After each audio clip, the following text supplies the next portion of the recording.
Hey buddy, how are you all doing today? Hopefully you're having a good day. Hello Rocket. You're announcing yourself as Stinky.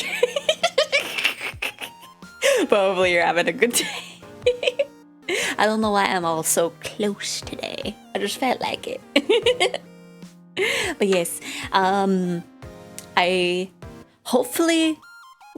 not too tired. I kind of woke up a little bit early to do adult things, and it's just like, I'm still not done with them, and it's just like, but at least this way I don't have to wait until like a live chat person is there. I had to message my bank because I apparently forgot to change my heckin' address. I forgot to open. Oh my gosh, I just realized I forgot to open like 5 things. Also, I got my gamer subs order in. And I'm trying the anime girl thighs. And the flavor is actually a little bit more subtle than I was expecting it to be. So I added a little bit extra than I usually do to see if that helped. And it kind of does. But I'll probably have the usual amount that I get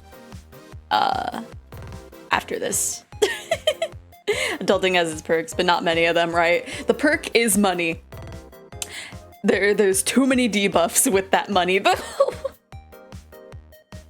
You get the perk of money, and then you get the debuff of you have bills. But just like whoops. Okay. Cause yeah, I apparently forgot to heckin' update my address after a move that I did before I debuted, mind you. So I've had my bank with the wrong address for almost 2 years now. Yeah, I do have a ponytail, see? It's a short one. Let me zoom out. But yeah, it's there. It's there. It's there. It's always been. But with this model, it's more prominent because I have a big old ties. I know, I did. I up like the bank person was like, hey, just confirm that the address is correct, and I was like, I haven't been in that house for over a year. I could have sworn that I updated it, but I guess not. But now it's updated, so now I need to send a different message to be like, hey, this is my new address. Can I have this new card that I was supposed to get back in like January? But there's that. And also, I apparently set up like an account weird because I have 2 accounts for a reason.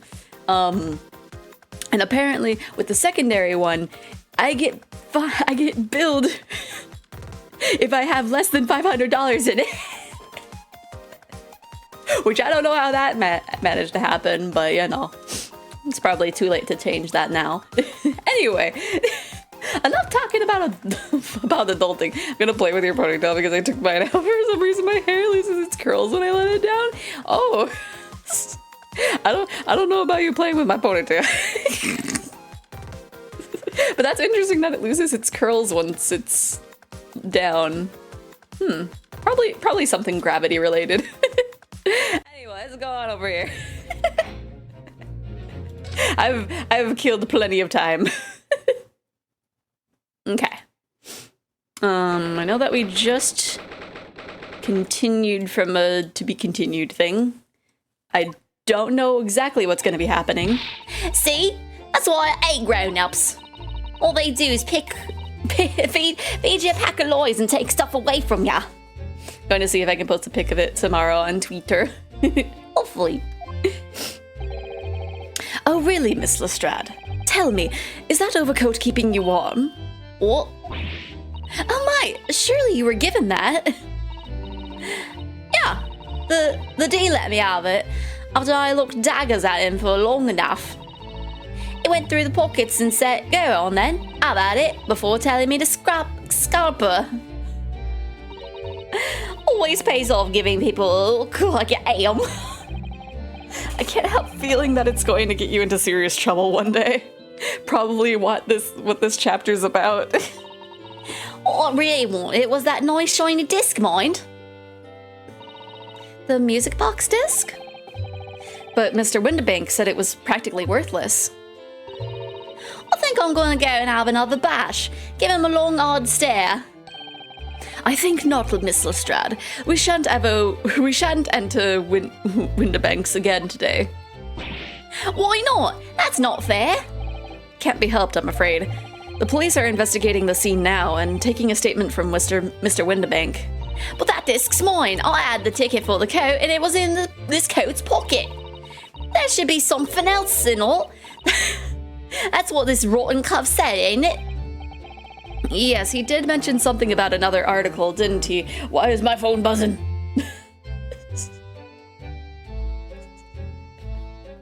Not only did it have a notification, but it also lit up. It's just like, hey, you want Taco Bell today? Is that what you want? And it's just like, no, we're getting that Friday.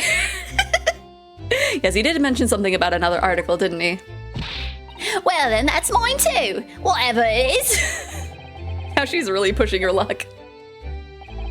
Miss Lestrade, I think it's time to admit defeat. You've had your haul for today. Yeah, and it's all your fault, Sholmes. So what are your plans now? Will you dine with us this evening?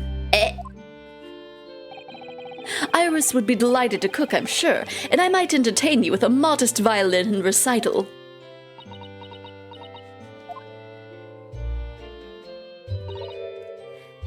No, Ta. Oh. Why would I come around to your place, eh? Have you lost your head or something? A little British tsundere. Oh dear, she's gone.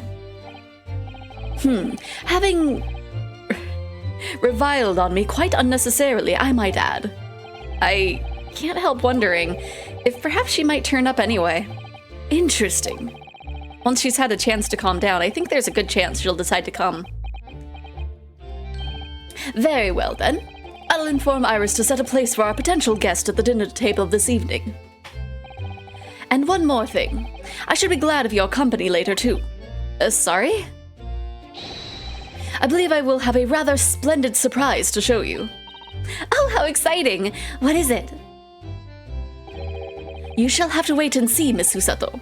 Until later, then. If I tell you now, it merely isn't a surprise.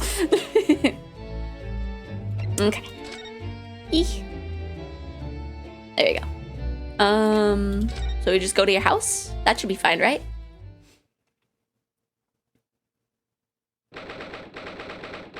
Hello, Dragonbolt. How are you doing? How's it going? Doggo's sick but getting better. Oh no! Hopefully Doggo gets better. But yeah, we're doing good. We just started not too long ago. And I kind of almost just like started chatting about how I had to like deal with the bank stuff before stream. Ah, Susie, Runo. Come in. Good afternoon, Iris. Thank you so much for breakfast this morning. Oh, don't mention it. Goodness, look at the time already. Busy as always? I am. I'm preparing everything for dinner this evening. Already? You're obviously cooking something special, are you? Oh yes, after all, we have a special guest joining us. Guess who it is? Go on. You'll never guess. Look at those little eyes of her shining. Oh dear. It is awkward when you already know the answer, isn't it? It's Ginny. Isn't that exciting? Oh, what a surprise. Yes, that's wonderful news. Wow, Iris seems overjoyed at the idea.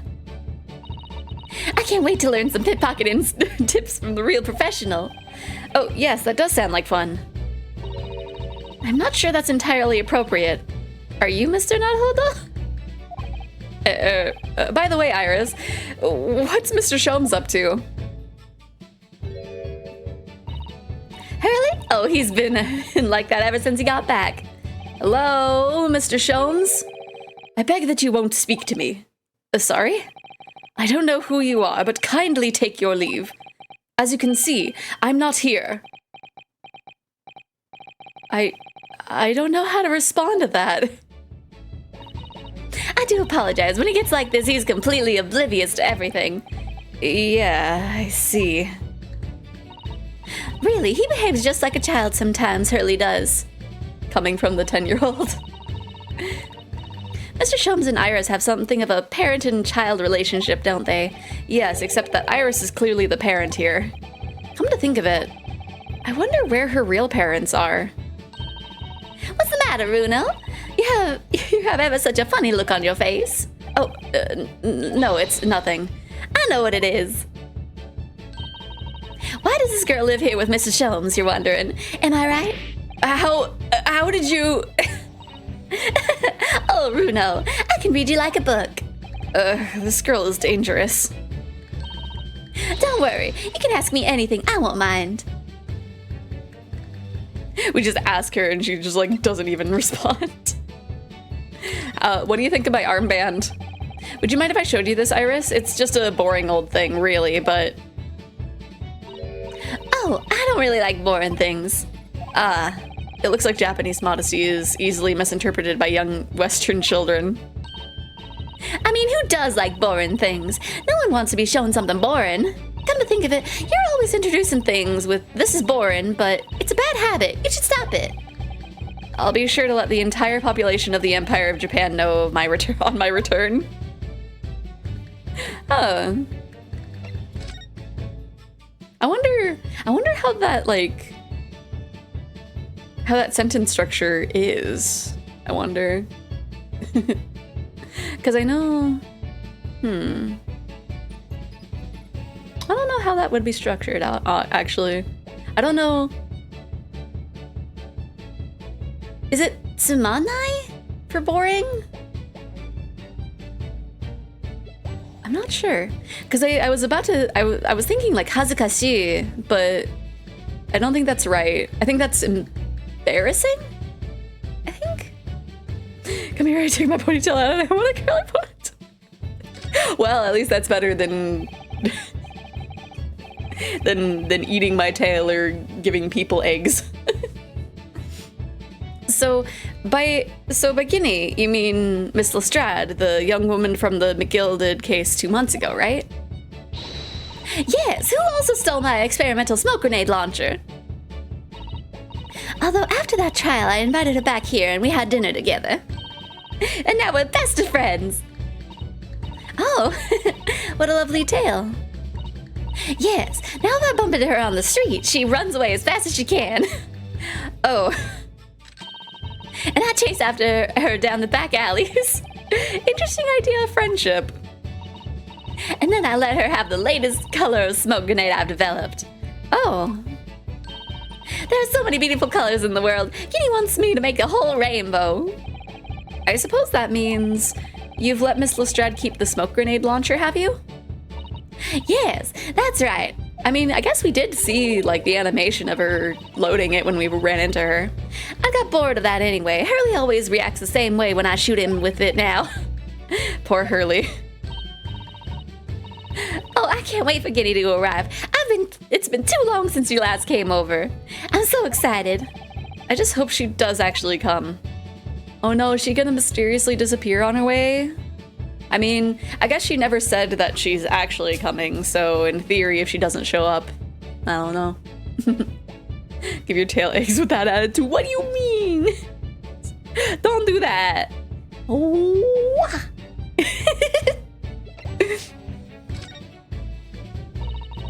I'm sure you've been wondering why it is that I live with Hurley, haven't you? Well, it has crossed my mind. That and where are your real parents? My mommy and daddy aren't with me anymore. Oh. Mommy passed away when I was born, and at around the same time my father, well, he had to go to a faraway land because of one of those cases he and Hurley were working on. Oh. Wait a minute. Did you say he and Hurley? Yes. Daddy and Hurley were always solving mystery cases together. She didn't mention that before. He wrote them all up in his diaries. That's what's in the middle chest over there. Really? He recorded them all? So, you mean it's true? Mr. Sholmes really did have a partner with whom he tackled some of his most taxing cases? Oh yes, I mean, it's always nice to have one, isn't it? So, Mr. Sholmes' partner was your father? Exactly. Hurley told me I wasn't allowed to look in the chest, but that only made me want to look even more, so I opened it up. And found your father's memoirs. Yes, so I asked Hurley, who wrote these? He nearly fell out of his chair. But then he told me, that's when I found out that the author of all those accounts was my father. So Iris's father was Mr. Sholmes' partner. Interesting. I've practically lived with Hurley all my life. I was tiny when he took me in.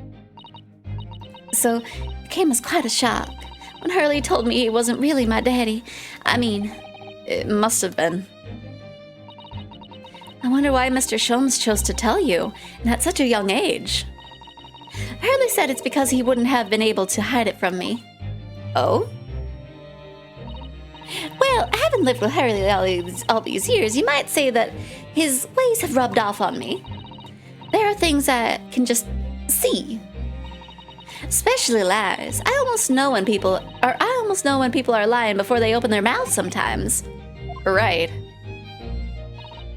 Anyway, I was so fascinated when I read Daddy's diaries. That's what inspired me to write The Adventures of Herlock Sholmes, actually. I'd always assumed Mr. Sholmes simply told you all those thrilling stories. Oh no, Hurley's hopeless like that. He forgets everything. As soon as he solved a case, it all but vanishes from his mind. Oh, I see. The other day, I was so embarrassing. As usual, he totally forgot about the case he just solved. So the very next day, he gathered together all the people involved and proceeded to solve the case again. It was quite a shock for everyone. You can say that again. You share your father's surname, don't you, Iris? That's right, Wilson. Daddy is Dr. John H. Wilson. I learned from his diaries that he's a doctor of medicine, you see. That's what prompted me to study so that I could earn a doctorate as well. Iris's father, who went to some distant land, and is a doctor by the name of John H. Wilson.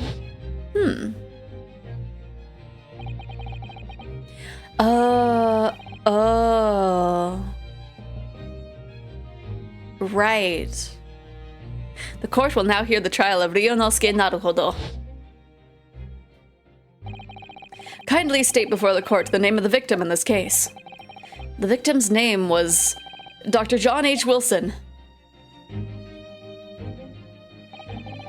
That's right, visiting professor of medicine at Imperial Yume University, and the man who, in the most bizarre of circumstances, lost his life just before we left Japan.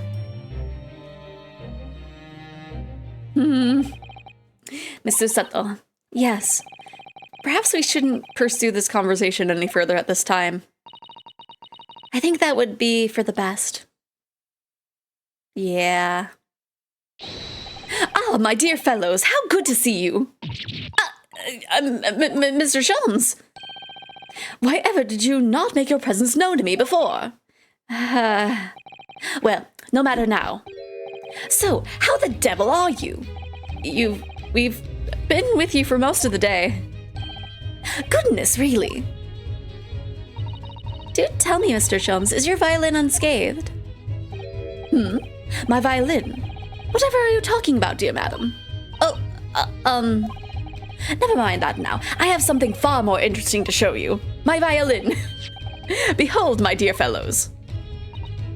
Oh, another music box disc. No, not another disc, Miss Susato.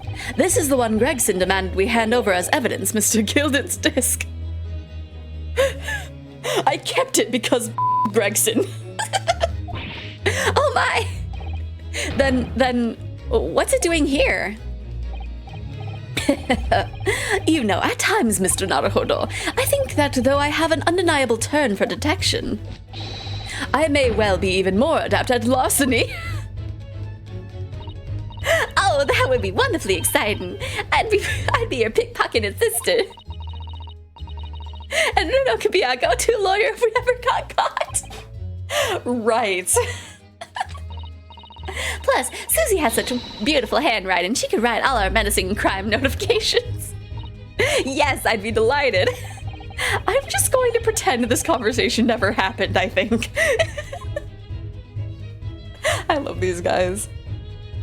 Yeah, lady, I forgot the case I just solved for you. Let's recreate the traumatic murder for your husband, and my adopted daughter can turn this into a story.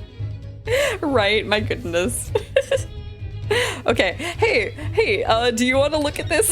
I don't know if I've shown you this before. I must stop you there, Mr. Naruhodo. Unofficial I may be, but I am nevertheless a professional. I couldn't examine such a humdrum item for anything less than £5. No, I didn't really want you to examine it. I just wanted to ask if, my dear fellow, as a professional consulting detective, I couldn't possibly venture an option for anything less than £5. Are you perhaps hoping to purchase a new telescope in the near future, Mr.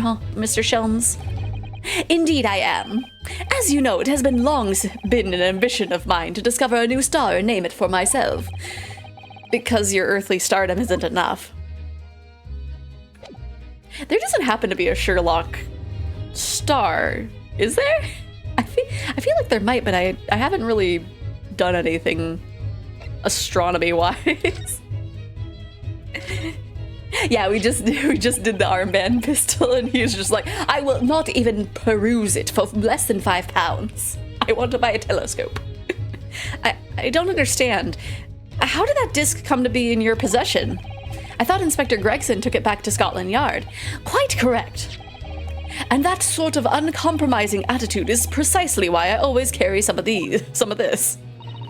That's a bar of caramel, Mr. Sholmes.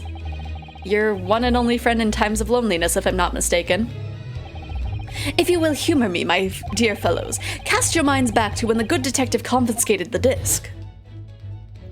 The last case Sholmes solved was the case the wife dragged a lady to the opposite of the street. I mean...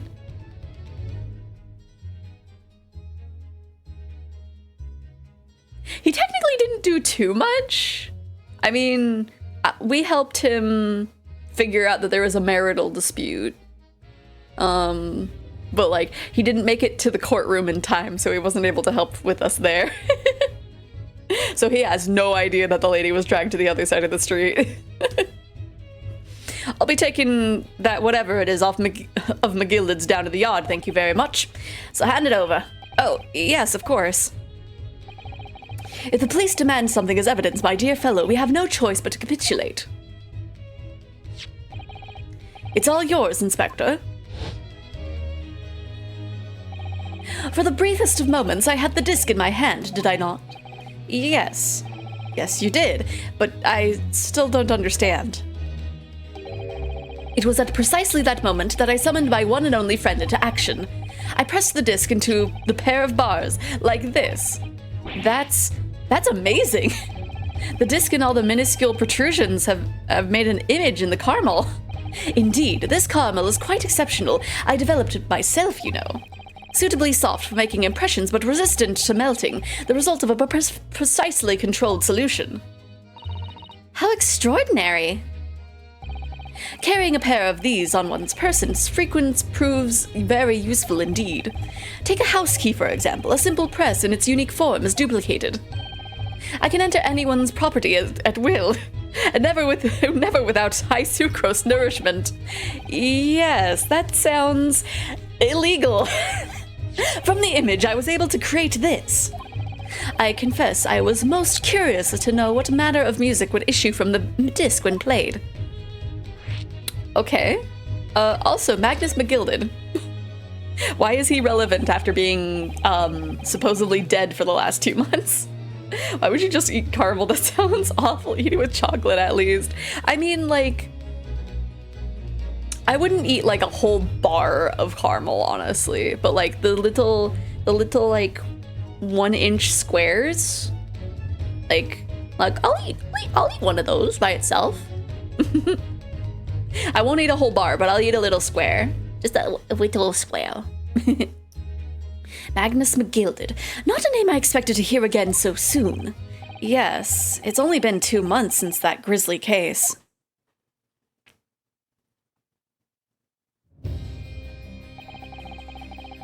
Mr. McGilded perished within hours of the trial's conclusion. Was it the case of the Reaper? No one knows, still now. The omnibus was reduced to a pile of ash, not a shred of evidence remained. And with the man's death, the truth about the murder in which he was so intimately involved was buried.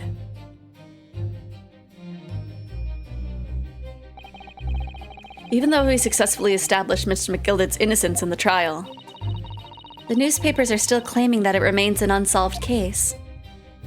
That's true. Because, like, we just proved that he didn't kill him, but somebody had to. The murder of the brickmaker, Mr. Thrice Fried Mason.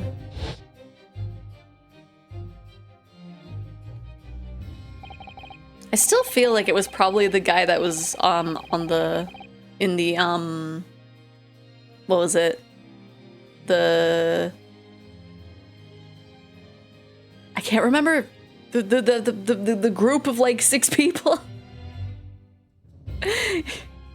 He was right, it was me. It was me all along. In the end, the truth of the matter remains a mystery. We still have no idea what really happened that night. The jury, the juror number 1, I feel like it was him, but we have no reason to believe that, but he was being very suspicious. Although Mr. McGilded was found not guilty through my defense, I still don't know if that was the right judgment or not. Forgot they had the eye change thing. Yeah.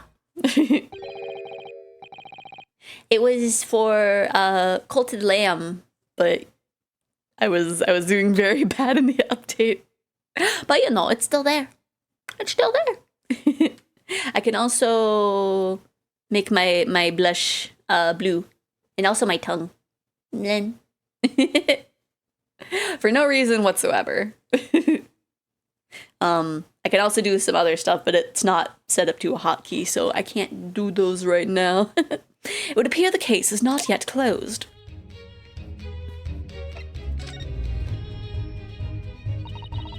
Do tell us then, Mr. Sholmes, what music does the disc play? Well, unfortunately, I have no idea. No idea? None whatsoever. Are you familiar with the workings of a music box, my dear fellows?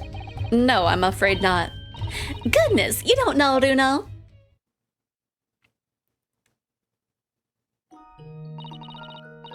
Inside a music box, there's a special metal piece called a comb. That's what produces the sound. Small protuberances pluck the different teeth of the comb as they rotate past it, making the different notes. The first music boxes to be invented used a rotating cylinder with protuberances on it.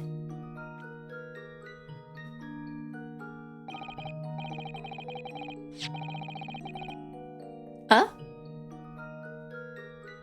For lamb? For Cult of the Lamb.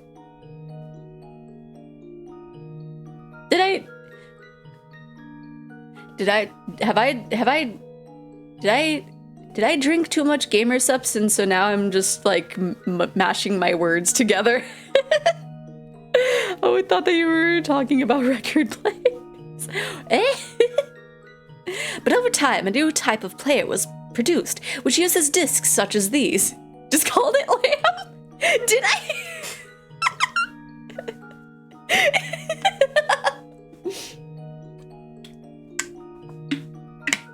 Well, as I take another sip. But over time, a new type of player was produced, which uses discs such as these.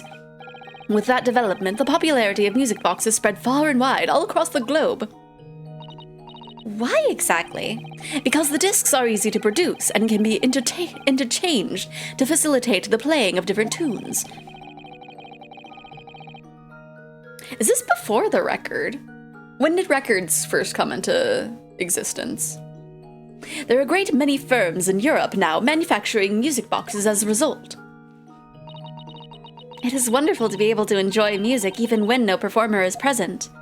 I mean, he has a gramophone back there. So what would these music box discs be able to do that these records wouldn't? 18. Oh, okay. Oh, okay. Interesting. So this is like a little bit before. Wow. So then why do you have a gramophone? Records don't exist yet, Shums. Why do you have that back there? But it is the very success of the invention that means we are now presented with an insurmountable problem. What do you mean? As you may imagine, the construction of one's firm music box does not match that of another. We have no way of knowing in which music box this particular disc was designed to be played. There is no resolution to this problem, I'm afraid. It's quite intractable. Ah, I see. So that's why. Naturally, I tested the disc in the few music boxes I have at my disposal. But as you can hear, to no avail. The results are equally unsatisfactory in this one. So, I am presently engaged in acquiring an example of all music boxes ever made in Europe. Every single one? That's Harley for you, always taking things too far. Is it a record player that uses discs or wax tubes? Maybe wax tubes. I don't know. Cause like, if records didn't start being made until the 1890s, then like, I don't know. Just the gramophone in the background is just like, what are you used for? Is that one of his music boxes? But my dear girl, an unsolvable riddle is quite repugnant in my constitution. But surely all of the different types in Europe will amount to a huge volume of music boxes, won't it? Yes, that is certainly true. In the worst case, I shall just have to ask you to vacate the attic room. What?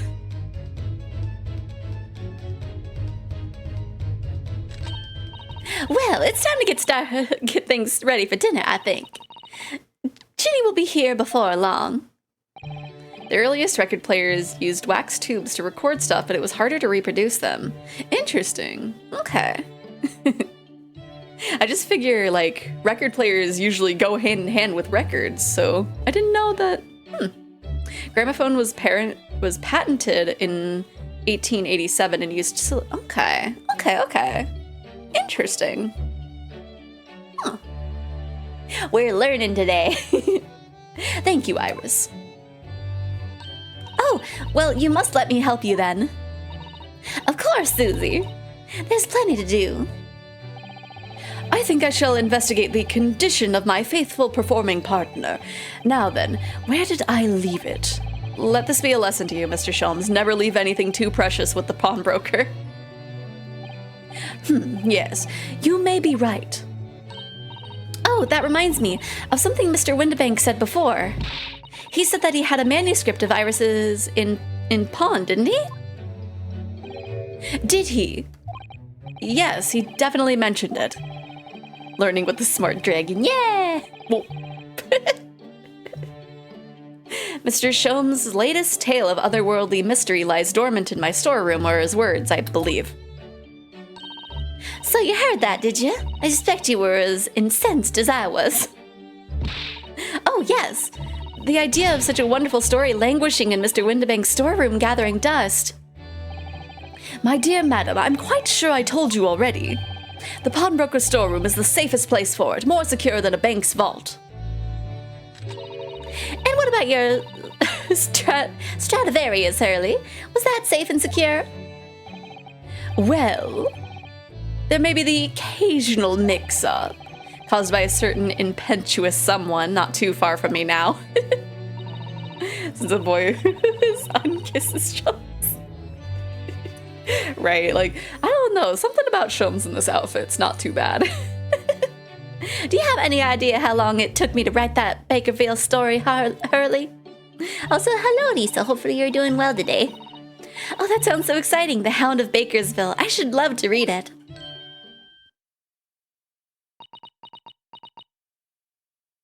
why are you surprised, Iris?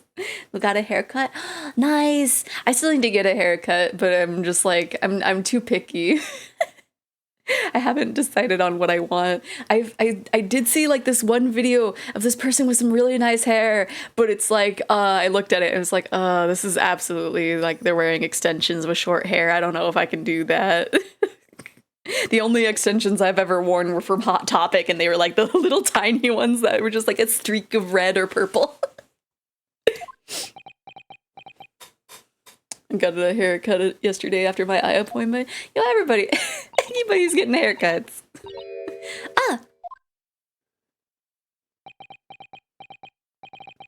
What's going on here? Why does it feel like an icy chill just swept through the room? Become bald. I don't know if I can do that. Susie, what did you just say? You said the Hound of the Bakersville, but how could you know the full title? Well, that's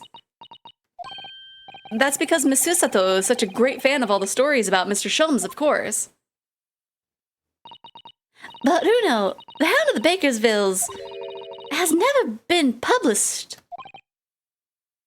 Oh. Huh? What? When I showed Hurley the manuscript, he told me that I wasn't allowed to publish it yet. I don't understand. That's why he said he'd keep it safe. Until it was the right time for the story to be made public, you see. And that's why the manuscript is at Windibanks? And yet, how could Susie here know its title?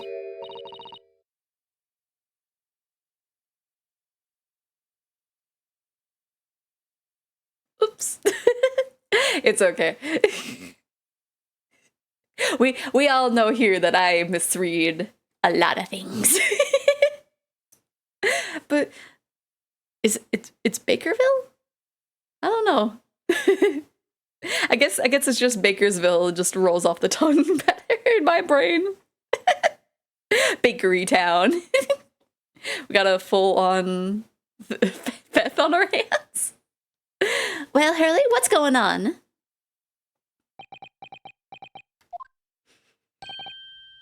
Ah.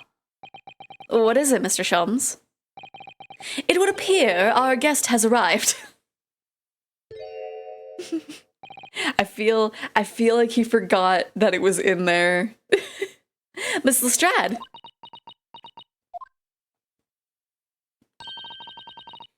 This was a bad idea. I knew I weren't welcome. I'm going. No, wait, Miss Lestrade. We've all been eagerly awaiting your arrival. Haven't we, Iris? I think Iris is a little more focused on the fact that the story got published without their permission. Oh yes, just wait there, Guinea. We'll have everything ready in a jiffy. Come along, Susie. Right, of course. It's a pleasure to see you here, Miss Lestrade. Please, make yourself at home. Don't stand in the doorway, my dear girl. Come along in. What say you to some Mendelssohn? I won't take no for an answer. Meddlesome it is, then.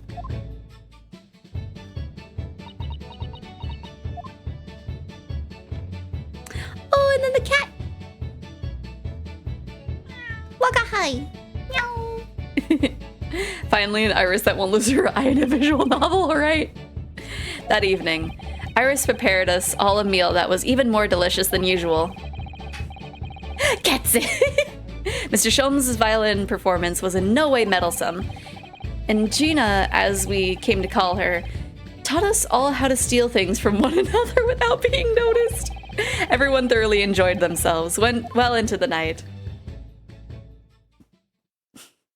God, he's on the edge of being one of my types. Oh no! What would be the one thing that would put him on in the your type category?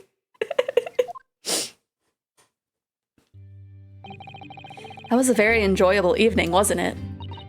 Oh yes, Iris's cooking was truly divine, and I feel as though I can still hear the enchanting strains of Mr. Sholmes' violin even now.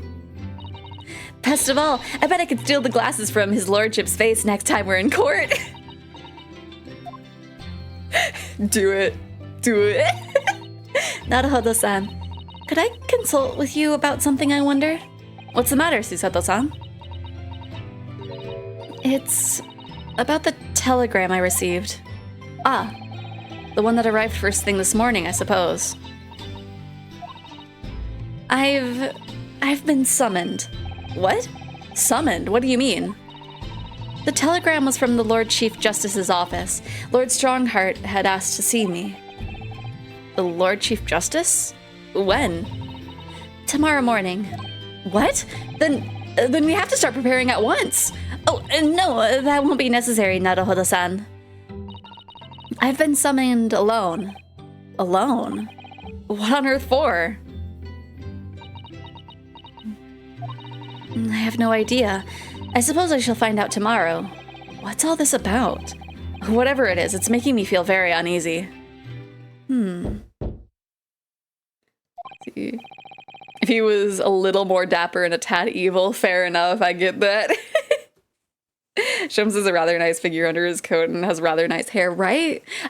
Like, that's what I'm thinking too. Oh, who could that be, I wonder?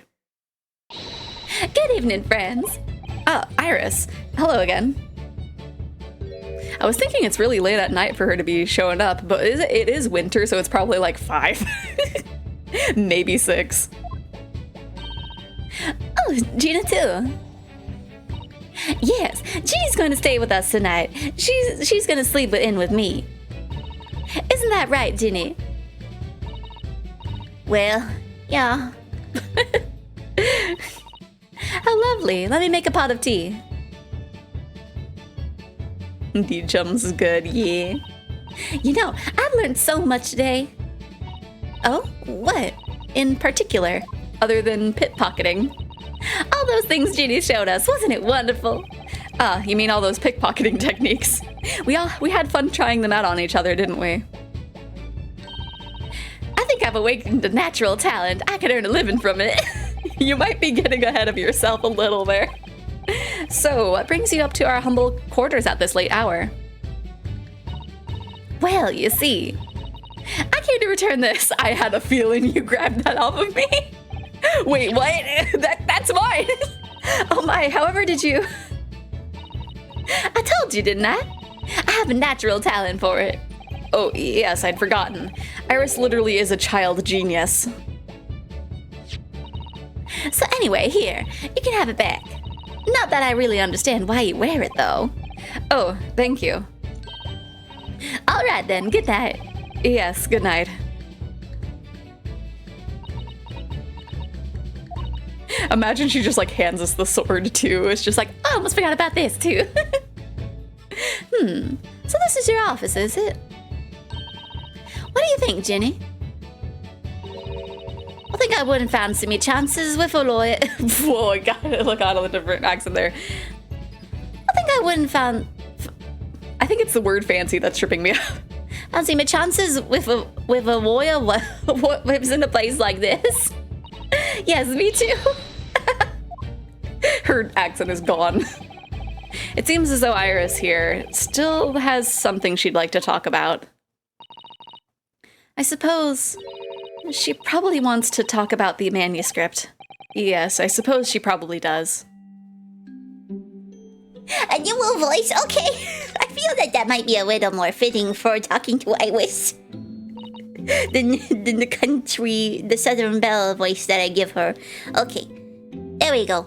Iris, I suppose you're hoping to talk about the manuscript, aren't you? Aren't you going to tell me? I'm so sorry. I need a little more time, please. Alright, I understand. I hope I haven't made you feel awkward. Oh no, not at all, Iris. Not at all. Wonder what all this about, really, but... It's a story we made up. Is it Iris? Made this mental script or whatever you call it. It's not exactly a story I made up. It's something I read in Daddy's diaries. Oh gosh! Daddy's. ジュガマジュガマここのスケレ会ジョロ水魚の水魚待つうらい待つフライ待つくんなるところに住むところ破る工事のブラ工事パイプのシュリンガンのグリーン台のポンポクのピーのポンポルカの直目の長介That's right. I don't suppose I've mentioned it to you before, Ginny, but my daddy was Hurley's assistant once, his partner. They solved all sorts of strange and mysterious cases together. I feel like I did that name a little bit better in your woo voice than my regular voice. Is that right, Mr. Jigaboo? Apparently so. I was as surprised as you are, though. Do you not know the story about Jugamu? And Daddy wrote all the details in every single case down, you see, in his diaries. So I studied them and write my stories based on what actually happened. So, what's the old man now, then? He had to go away on urgent business to a faraway land, and he'll be gone for a very long time. So, I've never really met him. Oh, boy. Come to think of it, I don't know anything about Gina's parents either. Perhaps we should ask her. Okay, can we? Maybe after we ask about the Hound of Bakerville. Was this Hound of Bakerville story? I take it it's another tale inspired by your father's accounts? That's right. I thought it was fascinating. But it's different somehow. From the other cases, I mean. Oh? How? I don't really know, but it must be special in some way. But because after I written it down and showed the manuscript to Hurley, he turned as white as a sheet. It was the first time I'd ever seen him like that. It pains me to have to say this after you've toiled after it for so long, Iris. But this story must not be published at this time, under any circumstances. But why not? It's one of my best works! I'm not at liberty to say, but not now. So please do not ask me. Alright then, I won't. But I do solemnly swear that I will explain everything one day, Iris, when the time is right. Well, since it's published, I guess you gotta say it now, don't you, Shirley? And that's how the manuscript came to be with Mr. Winterbank, isn't it? Yes. Hurley said it had to be somewhere very safe. It really gets my goat, that does. He's treating me like a child. It's mean, that's what it is. Keeping secrets like that.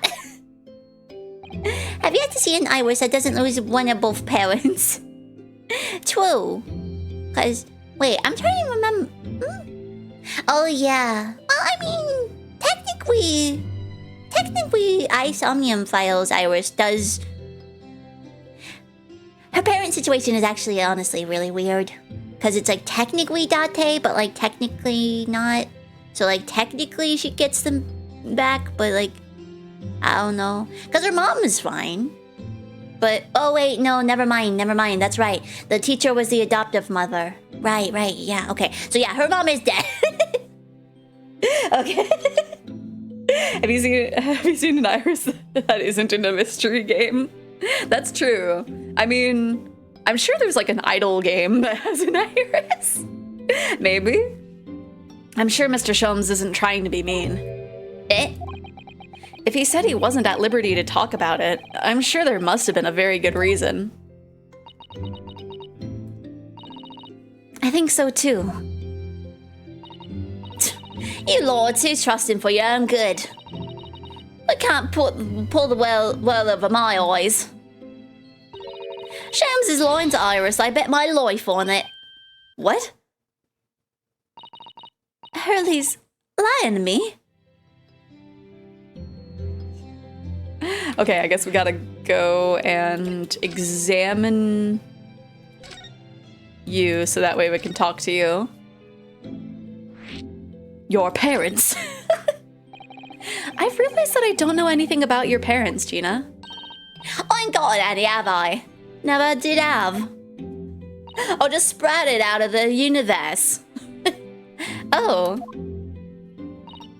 Look, the East End's full of orphans like me. No one wants nothing to do with us. From the minute we're born, not even our moms. I mean, I feel like it's probably just a circumstantial thing, but We all stick together. The elder ones look after the little ones and make sure they get by. so that's why you're a pickpocket. Nah. Diving's my life. I love it. I get a kick out of it every time I lift some pompous idiot's stairs. That's how we all afford to eat. I'm like Robin Hood, ain't I? That's how I see it. Oh, Gina. My Somnium Files Date as Iris is adopt. Yeah, because it's like, well, yeah. Yeah. Date and Iris's relationship is very weird. Because it, like. Ugh.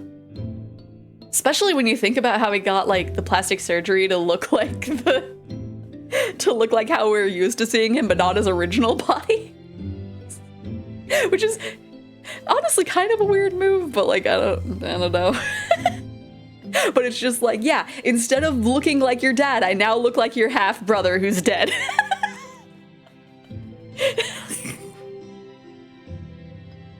No, it's even weirder. It's a silicone mask, I think. Oh yeah, it is a mask. Right. For some reason I was like, oh yeah, he got plastic surgery to look like that. But no, it's a silicone mask with a voice changer. It's like, why did he do that? I guess it was because ladies like it a little bit more, but it's still a little like, Date. Date, your daughter is gonna think that you're weird. She probably already thinks that. Oh yeah, and a wig too. I do think about it sometimes. What it'd be like to have parents, I mean. I always thought it'd make everything right. But having listened to what Iris just said, sounds like having parents ain't always easy either. Oh, I mean, if you know you never had them, you don't feel like you're always wanting to meet them. it's true. Both of Date's daughters think he's, yeah, absolutely. I do want to see. I do want to see. Oh gosh, I've lost her accent. I do want to see Daddy so much. I think the pure reasoning he gave was there's the host. Yeah, there's a host. No, wait, was it a hostess? I think so. I don't know if it's like technically a hostess, but yeah, it was a girl that he liked. Recognizes that face and wanted to keep seeing. Date.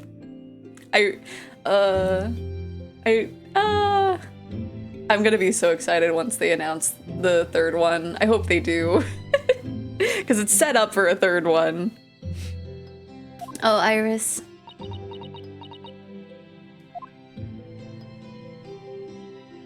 We love and hate him, absolutely. Gina, what did you mean when you said that you know Mr. Sholmes is lying to Iris? Well, he reckons he popped that mantle script or whatever, right? But come on, that's obviously a load of rubbish. Oh my, why would you think that, Gina? It's simple. If that story was really an old Windbank storeroom, there's no way someone from halfway around the world, in other words, you, could know about it. He did it for the idols thing. Rocket, can you try again?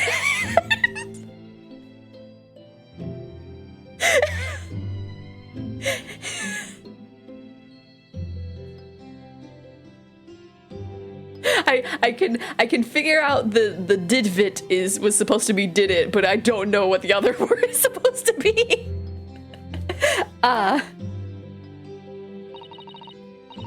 Sorry, Iris, but if you ask me, he sold it. Without telling you. But Hurley would never do something like that, I'm sure of it. Huh. Grown-ups do a lot worse than that, believe me. Barefaced lawyers, the lot of them. You just ain't realised it yet.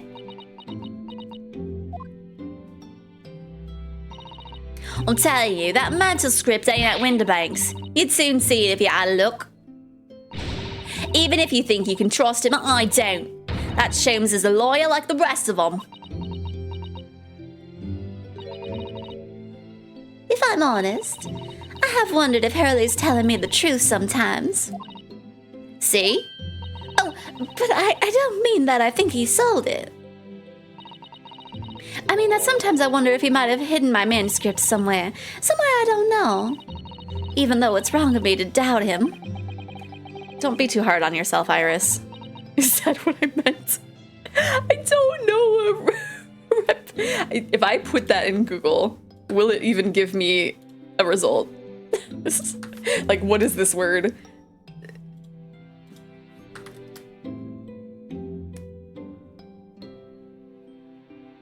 Reception?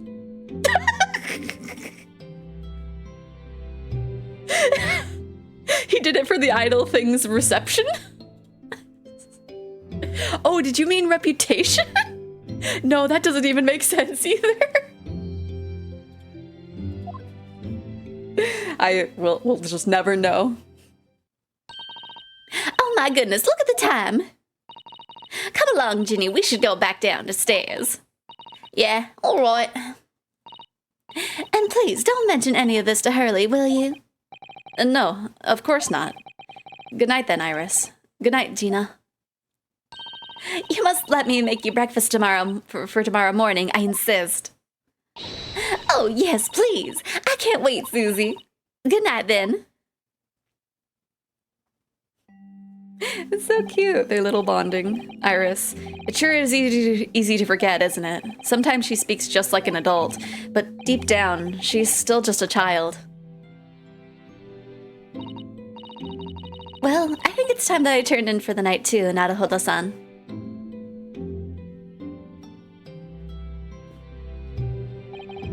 Dr. John H. Wilson, Iris's father, but also the name of the murdered visiting professor at Yume University. It can't be a mere coincidence. There's something deeper going on.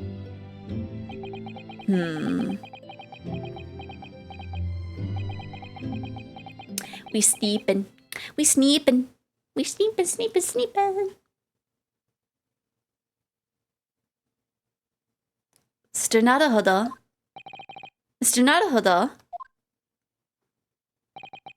That voice. That's Mr. Sholmes.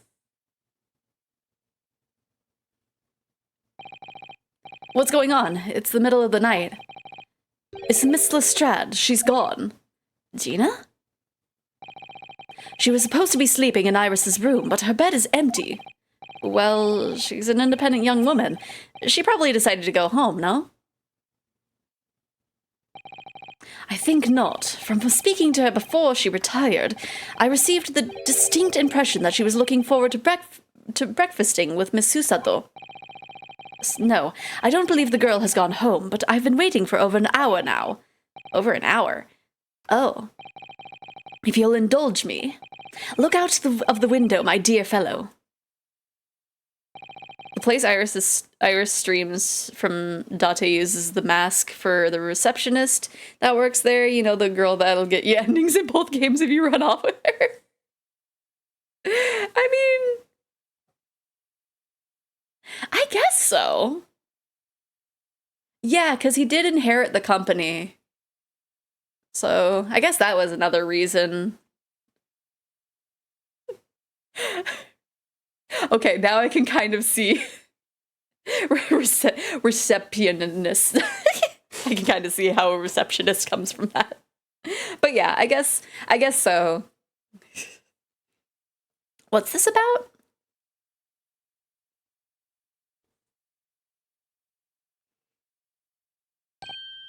Also, the other day I found a VTuber that has a model that's like kind of I don't remember what the term is, but like when you see Aiba and Tama outside of the Somniums, like their model is based off of that, and it's so cute, and I hope one day that I can raid them. Wait a minute. Why is there a light on at this time of night? That's Mr. Windbank's pawnbrokery. I've seen the eyeball VTuber. Okay. Wait, are they the Australian one, or is there another one that's also an eyeball? Because I think that would be really fun. Like, let me see if I can. Their name is Noonish, the one that I'm talking about. They're an arcade eyeball, I think, but like they're cute. The Australian one, yeah, Noonish. Hopefully one day our streams can align to where I can raid them, because that would be really fun. This is Mr. Windibank's pawnbrokery. Mr. Windibank's? Oh no.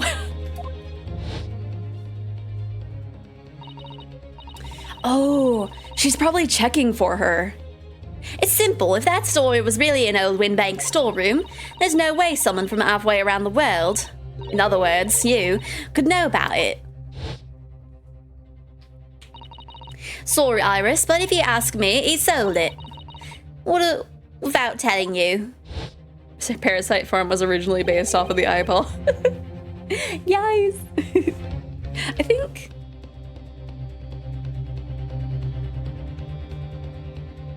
What if I made an eyeball alt model? I have too many alt models to really do that, but like, what if?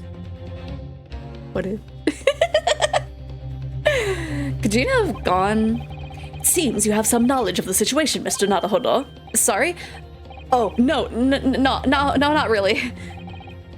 Well, anyway, we must investigate. At once. Miss Susato. Or at once.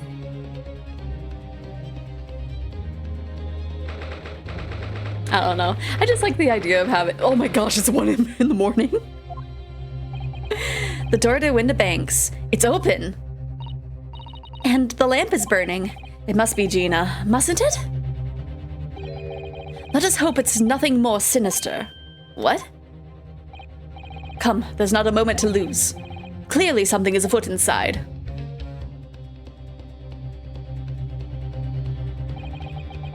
There's no one here. Oh yes, there is. Bang! Oh no! Ah! Mr. Shelms! Mr. Shelms! Oh no, we've been shot! What the? Has Shelms been shot? Oh, wait, no, Shelms. Leave me, Mr. Naruhodo. But after them, go! Right!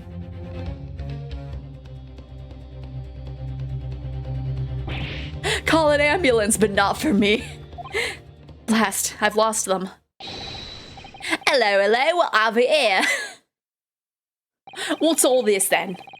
The alarm was just raised from this pawnbroker, sir. Would you know something about that?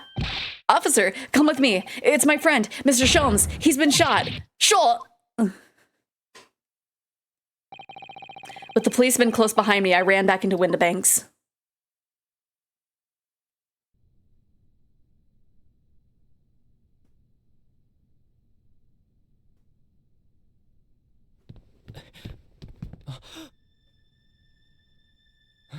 Mr. Sholmes! Mr. Naruhodo. How bad is it? Never mind me, but there's much at stake. Behind that door. In the storeroom. Hurry!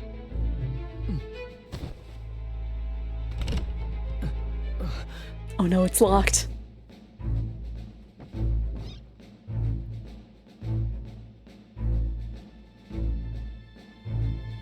Oh no!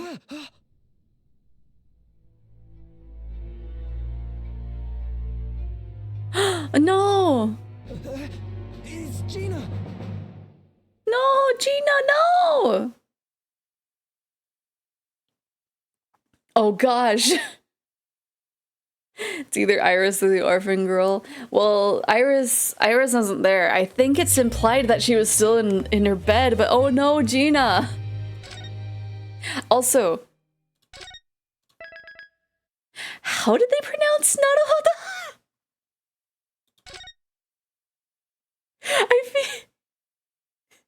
I feel like it was pronounced differently than I have been pronouncing it. Like, it was very short. Oh. Ah! I'll be alright, Mr. Naruhodo. After them, go!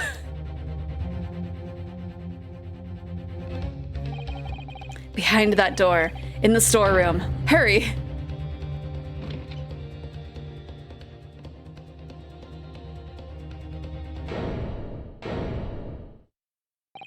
It's Gina? Oh no, she's holding a gun. From that moment, Windibank's pawnbrokery became a crime scene. Everything that followed happened in a whirlwind of activity. The arrival of the police, the preliminary investigation of the scene, and the questioning. It was just before dawn before I was allowed back to my lodgings at 221B.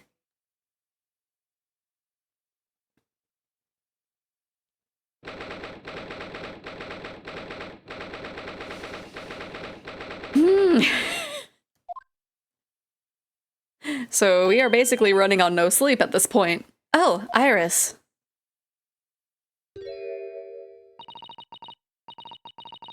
Telegram came. All it said was wait at home. Oh, yes. We asked one of the policemen to have it sent. It was simply impossible to come back. When I woke up, Wait, I'm giving her Gina's voice. I was all alone. Hurley and Ginny were gone. Everyone was gone. What happened, Bruno? Poor Iris, she's trembling. She's obviously trying very hard to let herself get too worried. I'll explain everything that I know. Something awful has happened, hasn't it? Yes, I'm afraid so. Would my armband make you feel better? Would you mind if I showed you this? Oh, okay. This is the same dialogue. Okay.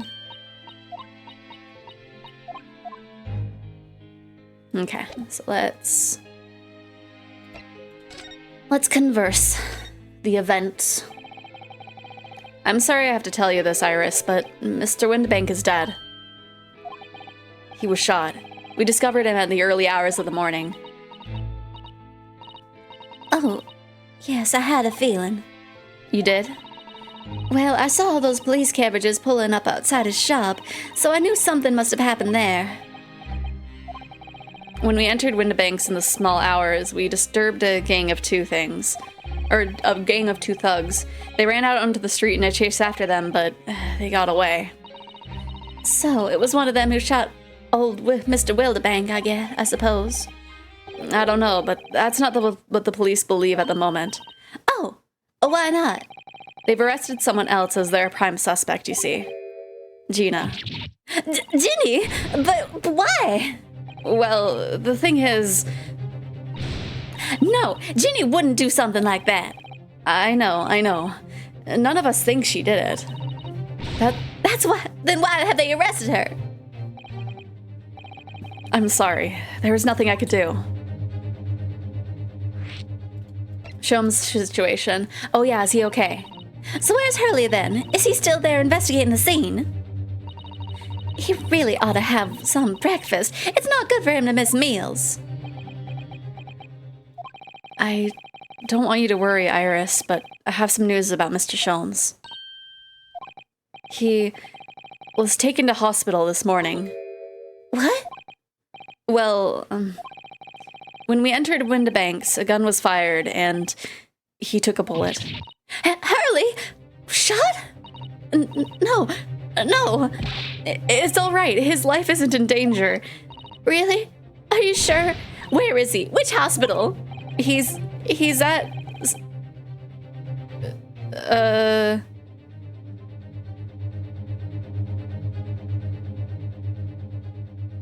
My mind blanked at the ST.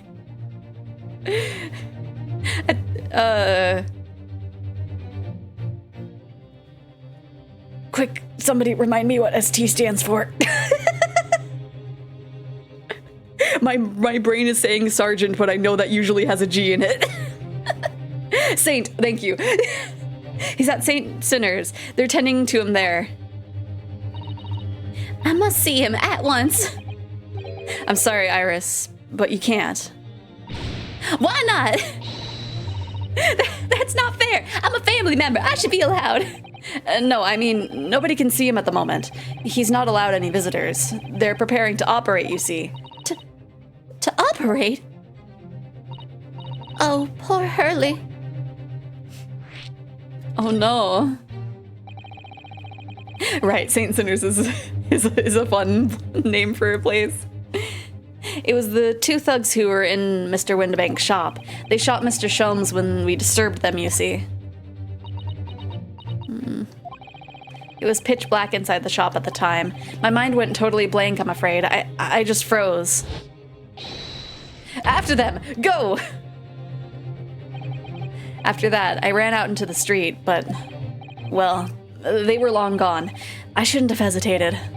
I'm so sorry. It's my fault. I let them get away. I think that's a very good thing. Sorry? Well, if you'd seen which way they went and chased after them, you might have been shot as well, Bruno. On top of everything else, I couldn't bear that. Oh, Iris. Susato's situation. Where's Susie, Bruno? She's still at the police station. Oh, why? I expect she's still being questioned. The police said they wouldn't be finished for a while.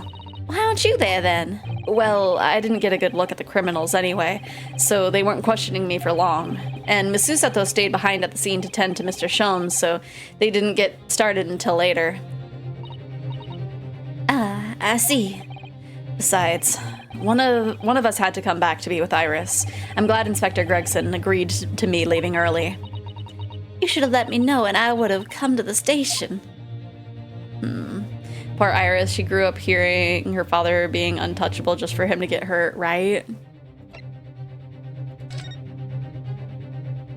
The thing is, like, she doesn't even know that her biological father is dead.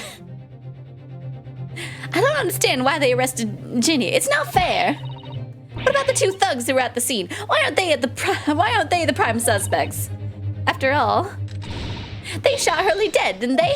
No, I mean, Mr. Sholmes isn't dead, Iris. Ugh, this is all so horrible.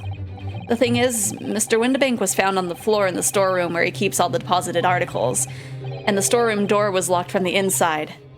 I see. But he wasn't alone in there. Gina was found next to him on the floor as well. Oh no! And according to the detectives who investigated afterwards... Don't tell me. There was no one else in the room. Yes, exactly. How did you know? It's the only explanation. Yes, the only explanation indeed. What do you mean by that, Bruno? Well? What can I say? I'm damned if I agree, damned if I don't. I'm afraid I'll need to go out again now, Iris. There's not much I can do at the moment, but I can at least try to find out how Mr. Sholmes and Gina are getting on. I want to go too. Take me with you, Bruno. I can't stand just sitting here while they're waiting. I'm not sure how I feel about taking a 10-year-old child to the scene of a murder, but I don't want to leave her all alone here either. All right then, Iris. Perhaps you can help me? Oh yes, I'd love to. Gina's at the prison. Mr. Sholmes is probably in his hospital bed. And don't forget we have to visit the crime scene. We need to conduct a thorough investigation. I can see you're ready for action. I imagine Iris would appreciate going to the hospital sooner rather than later. But will they let us in, though, is the question.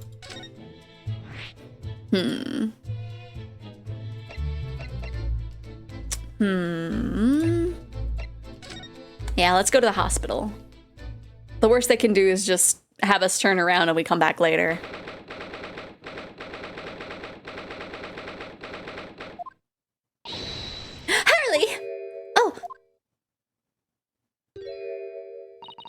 He's not here?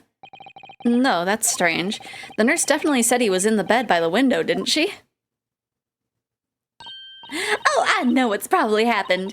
Hurley was being a big baby and the bullet wound wasn't that bad after all, so he'd been sent home. I'm not so sure about that. Baby or not. There's no question that it was a fairly serious injury that Mr. Sholmes suffered. Oh. Hello, what have we here?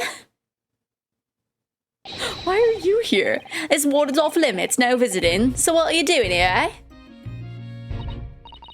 Well, I'll have you know, we're Hurley's next of kin. Oh, we're begging your pardon then, ma'am, sir. Little lady with curious Eastern gentleman. Great mystery solver and a mysterious family, eh? If that's how you see us, sure. Where is he, Constable? Where's Hurley? I believe he currently is at the operating theatre, ma'am, undergoing extensive operation. Extensive? And has been several hours since he went in. Oh dear, is he going to be all right? Oh, jeez. The Britishers leaking onto everybody. Well, it doesn't appear to be working, you see. The anesthesiac, that is. Oh. I've had a report that the good gentleman claims he may have had a little too much to drink last night. Coffee, that is. Huh. Anyway, I think it would be fair to assume that he won't be back for several hours yet. I see. Thank you, Constable. Perhaps we should leave and come back later. Oh, poor Hurley. I figured he wasn't gonna be here. I will look around a little bit, though. I want to see what that says. Nope. Nothing, apparently. It's probably just basic information. I can't even look in the trash can. I'll look here. There's a notice board on the wall here. Look. Let's see. What does it say? Thought of the day. On seeing any vermin, calmly and discreetly inform our matron. Oh, yes, they have rats and mice in the hospitals like this that love to feast on all the medicine. If you don't deal with them, there's nothing left to treat the patients. Rats and mice. Oh, I see. This is a rather old building, I suppose. But the doctors and nurses are all very good, I hear. I certainly hope so for Mr. Sholmes' sake. Oh. Okay. Nothing else, really. Okay. Let's go to jail. Right, Sholmes is missing again. I mean, at least the Bobby told us where he is. So he's not too missing, but... Oof. Hello, Gina. They let you keep that?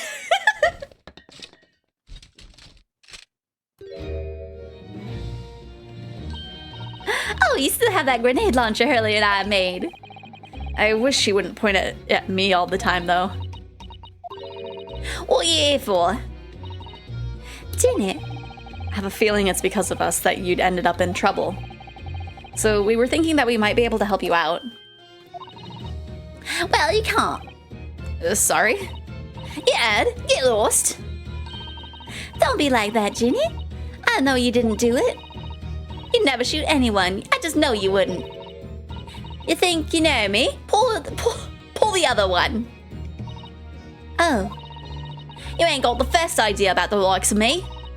I'm a thief. I pinch people's purses when they're walking down the street. That's how I get by. And if I see me chance, I'd sneak into the pawn shop any day of the week. Just to see what I could lay my hands on. Get it? That's the kind of person I am. But Ginny, I'll be in court tomorrow, they say. Some cove came by before and said he'd be a lawyer for me and the like. Said it was my right or something. But I told him to get stuffed. I don't need no lawyer. I don't need no one. She couldn't be staring at me any more obviously if she tried. She's just so 100% seen that way. Why you being like this, Jenny? Hey, do you want to see this? Do you want to see my armband? Would you have a look at that? That's strange. Where's my armband gone? What's the problem? Something wrong? Don't suppose. You're looking for this? Yes, but how? And when? And how again? I've got a talent for it, have I? Diving. That's bordering on black magic. And it makes what I was about to say about my armband seem a little dull. So, what do you want to tell me about it then? Well, anyway. Legal representation. I don't understand, Gina. Why did you send the public defender away? He wanted me to sign some papers. Representation papers or something like that. It's all gonna be rigged anyway, the whole trial. They'll pin it on me because I'm a kid. That's what grown-ups always do. Why would you think that? Because that's what it's always been for me, growing up in the back slums my whole life. If you do what the grown-ups tell you, to get your mates dragged off by the coppers, or worse. I've had it happen to me before and all. Been sold out to nearly shackled on the back of it. Snaffled. You can't trust no one, that's the point. Soon as you do, you're gone to grass. Dead. Gina, listen. If you like, in tomorrow's trial, I could... Forget it. Ginny, don't you trust Rena? Oh no. No, I don't. Look, I'll ask you nicely now. Just leave me alone. I can't do that. Will you tell us what happened, Gina? Last night, at the pawnbroker's. There's nothing to tell. Figured it'd pay me, so I broke into the place and started going through the storeroom.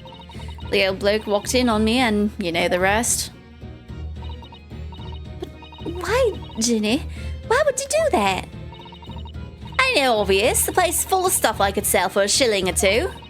Diving ain't easy, you know. It's a lot of work and half the time you don't even get nothing. Is that really why you broke into the place? What? Are you sure the true reason wasn't something else? Oh, give it a rest. What'd be the point anyway, eh? Nothing I could say would make a blind bit of difference. Please tell us, Ginny. We'll believe you, whatever it is. Believe me? Don't be daft. You can't believe nothing. Everyone lies all the time. And you know what? When it comes to lawyers, I'm the biggest of lot. I've told some unforgivable lies, I have. What do you mean by that? What unforgivable lies? What are the unforgivable lies? Tell us. What did you mean before, Gina, when you said you were the biggest liar of the lot? Why don't you tell us what those unforgivable lies you've told are? Maybe we can help. Sorry. We're out of time. They're gonna want to question me now. Ginny, please. Oh yeah.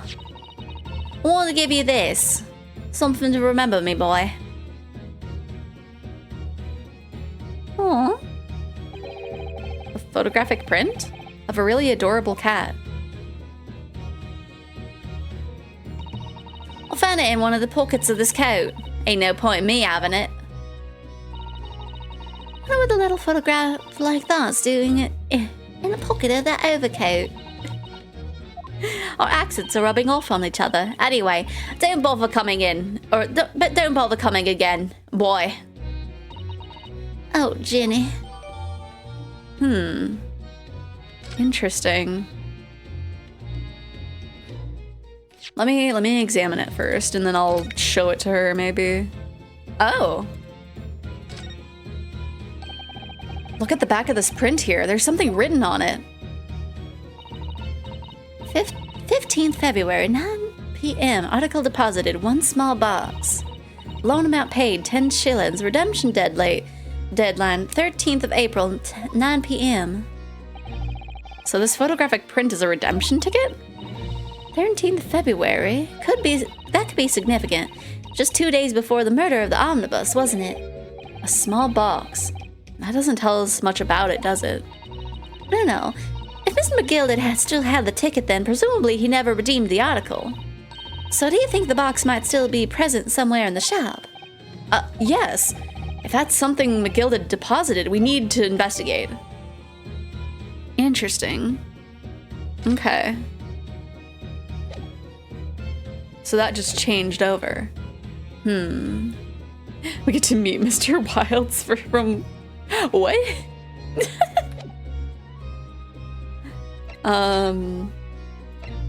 Can you tell us about this?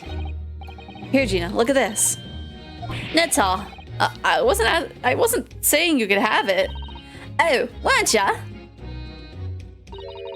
Well, when someone says I can't have stuff, it makes me want it, see? So you better hand it over now. No, I'm not giving it to you. You gave it to me. You just handed it to me. Okay, we're gonna move.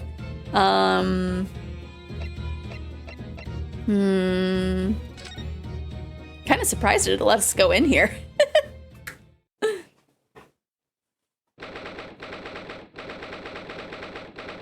Okay. So many bobbies. This is where it happened then, last night. That's right. The two thugs I told you about were obviously ransacking the place looking for valuables. But apart from the police in here, you wouldn't know anything that had happened. There's no sign of a disturbance.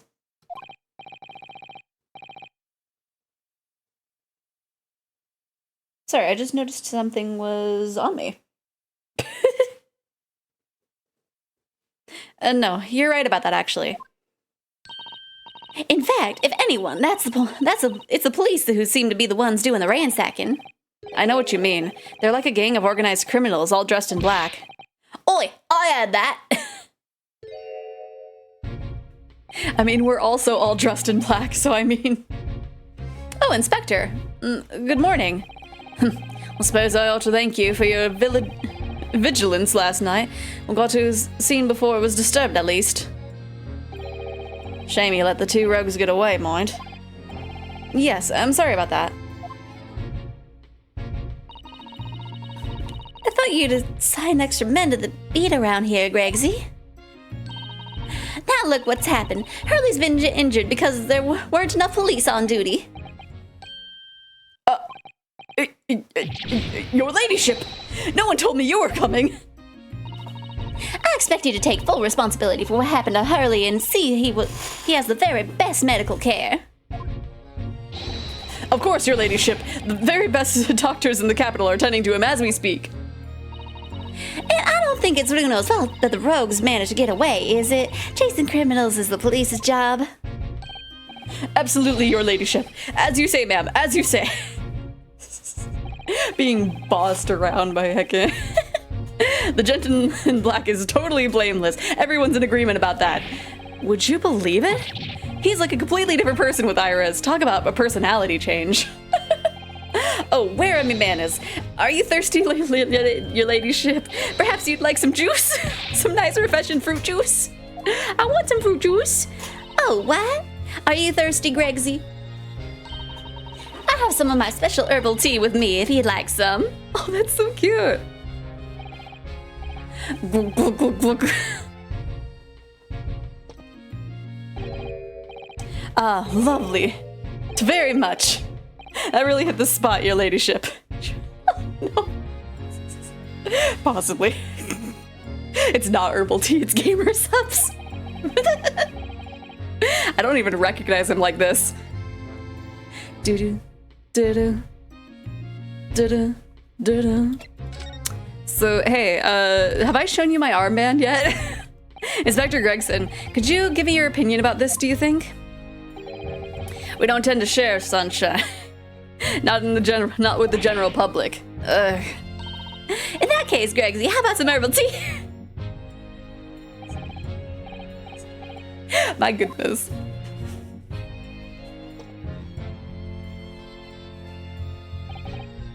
Lovely. Very much. That really hit the spot, your ladyship. You don't mind sharing that, then? Okay, well, I don't want to hand you the other thing, because you might want to confiscate that. The herbal tea is nothing but drugs. So, how's the investigation going, Inspector? Nothing to it, really. Very simple case, this. There's some very definitive evidence. I'm just about to charge that driver we arrested last night, in fact. Gina, you're going to charge her? Or diver? I read driver. I was like, who? That's right. Should be able to bring her before the judge at the Bailey tomorrow. Definitive evidence, you say? What is it? Come on, show me. Your ladyship, as much as I wish I could oblige you, I'm afraid. Ah, I see. You've already captured the pair of thugs who broke in here last night, have you? What the? And you're going to put them on the stand as witnesses, are you? How could you? How? How could you possibly know that? I had a feeling, that's all. Remind me never to try to keep a secret from Iris. So, you've arrested the two men who shot Mr. Sholmes, have you? Well, yes, they were rounded up pretty quickly by the lads in the beat. And Miss Lestrade is being held at the prison? She should be. That's assuming she hasn't lifted the key from the jailer, of course. I assume it wanted us to come here first. Can you tell us anything about Mr. Sholmes? What's his condition? I'm sorry, I'm not at liberty to divulge that information. Scotland Yard matters are strictly confidential. Well, I know he's being operated at St. Sinner's. Why can't I see him? I'm family, you know. I'm terribly sorry, your ladyship. It's the hospital's policy, no visiting at all. Oh. The bullet must have hit an artery in his midriff. He's lost a fair bit of blood. Oh, no. Didn't seem too bad in the first hour or so, but a hemorrhage like that is enough to make even the one and only Sholmes pipe down. Mr. Sholmes is a human like the rest of us, you know. Well, anyway, he's having emergency surgery right now. They've got to stop that bleeding. But he will be all right, won't he? They'll be able to make him better?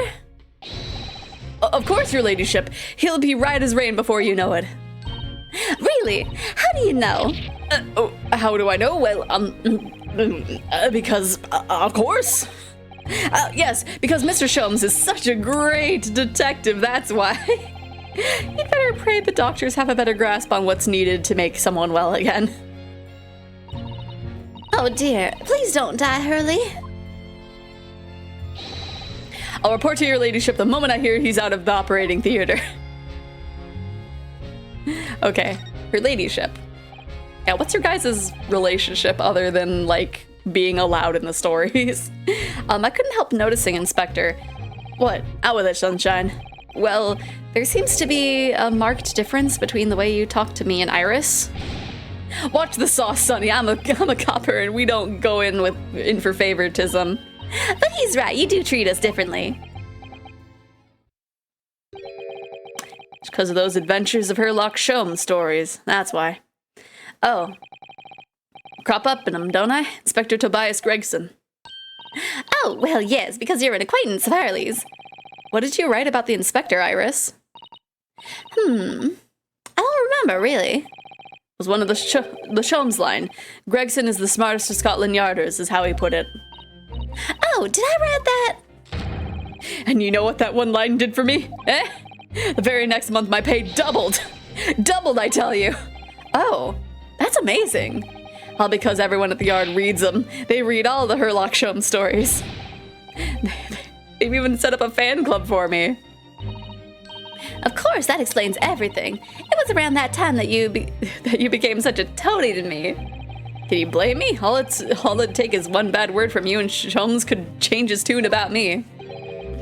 Gregson? No. The great detective would say. He's getting quite overrated these days. Think about what would have happened to my salary if that came out in print, eh? Whole thing gives me the willies. I can't tell you how many nights of sleep I've lost to worrying about it. That would never happen, Gregsy. Every month when the new Rats magazine comes out, my hands are trembling as I turn the pages. Oh, how awful for you. Here, have some of my tea to settle your nerves. My goodness. Ah, lovely. To very much. That really hit the spot, your ladyship. Teetotal. Oh. Yeah, there's something I was supposed to talk to you about, actually, Mr. Naruhodo. Yes? What is it? I've got an important message for you. I clean forgot about it until now. An important message? I wonder what it could be. What indeed could it be? Are you going to tell me what this important message is then, Inspector? Yeah, it's about the young lady who's normally by your side, your assistant. Is she okay? Dear Susie, is she all right? She's at the station, isn't she? Being questioned, I believe. Nope, not anymore. She had to head off. Head off? Where? To Lord Strongheart's office, of course. He summoned her. Ah, yes, of course. I'd forgotten about that. The tea is rad and fine. It makes your anxiety worse. No! Oh no! One of the whipstocks took her there in a yard carriage after we'd finished questioning her. But she asked us to tell you that she didn't have the fare for the return journey and to go there and meet her there. I see. She's got a nerve, using Scotland Yard as a bloomin' messaging service. I see. Well, thank you for passing that on, Inspector. Why did Susie have to go to see the Lord Chief Justice? She didn't tell me. But I'd better head over to the Lord Chief Justice's office to fetch her straight away. Okay. Is there anything to really investigate? I kind of want to see what's broken right here. I can't? What the heck? Ugh. Okay, then probably no use looking at anything in here. Oh! Oh, look at this, though! Alright then, let's see what we can uncover. Oi, what do you think you're doing, Sunshine? You can't touch anything in here. Oh, but we were hoping to investigate. This is a crime scene, for Pete's sake. No touching. What's the problem, Gregsy? Bruno's a lawyer, you know that? Oh, I'm ever so sorry, your ladyship. Ever so sorry. The rules and regulations are a thorn in my side.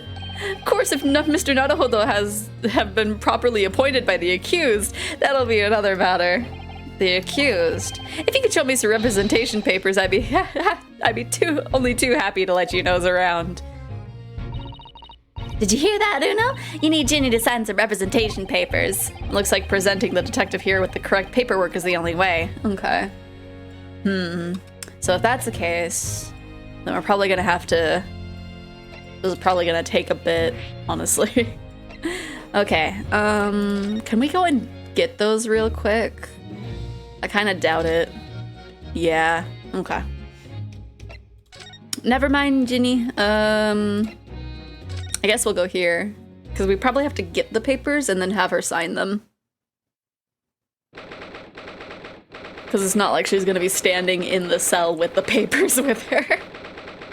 Okay. Yes. No matter how many times I come here, I always get the same sense of oppressiveness somehow. Do you think the place is oppressive? I think it's normal. How so? I mean, look at that suit of armor over there. You can't take that seriously, can you? Maybe it thinks the same about you. So everything is clear with regard to tomorrow's arrangements, I trust. Yes, thank you very much.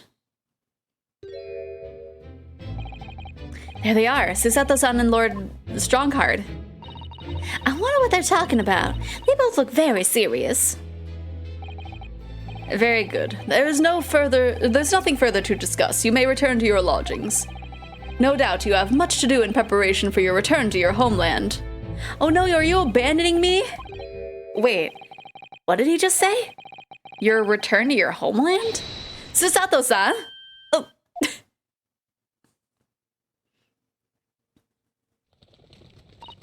Oh, Mr. Naruhodo. What was all that about? Ah, Mr. Naruhodo. Thank you for coming to collect your colleague. What's this all about? Why were you talking about Miss Susato's return to her homeland? And tomorrow?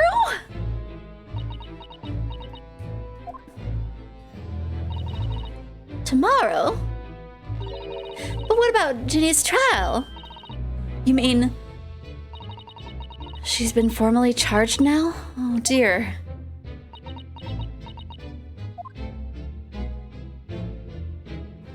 So, what's going on with that? Miss Susato, what's all this about? Oh, please don't concern yourself, Mr. Naruhodo. It's only me going back to Japan. Your life here can continue just as it has. That's not what I asked! What happened? Why are you leaving? It's my father. He's fallen ill. Oh no! Professor Mikotoba? Oh yeah. Oh no. If I may. Yes, sorry? You must be the defendant. Ryonosuke Naruhodo, I believe. Yes, that's right. My name is Yujin Mikotoba. I'm a professor of the forensic science at Yume University. We received an international telegram from the Empire of Japan informing us of the news. 10 days ago, Father collapsed with a fever. The cause is apparently unknown, and it seems he grows weaker day by day. I don't believe it. As you are aware, the voyage from here to your country's capital, Tokyo, takes some 50 days. I thought it would be prudent to hasten Miss Susato's departure as much as possible. Yes, absolutely.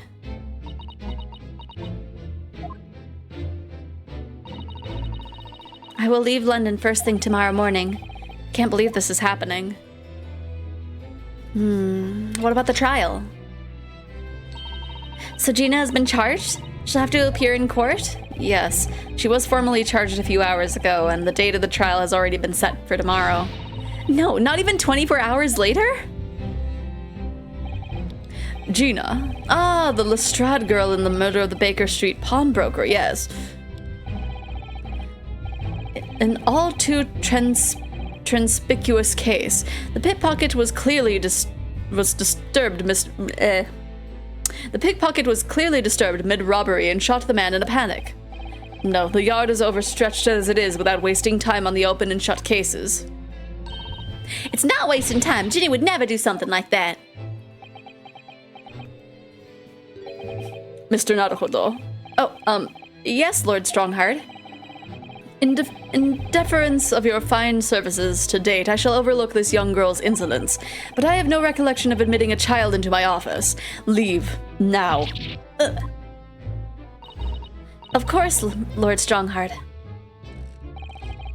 Criminals will tell the most palpable lies in order to evade justice. The police can ill afford the time it takes to unravel all the untruths. Meanwhile, more crimes are perpetuated. We have far more serious matters with which to contend. Serious matters? Didn't Gregson mention something like that yesterday? Yes, Inspector Gregson made a similar remark yesterday. It's no concern of yours, though I'm sure I need not remind you of that.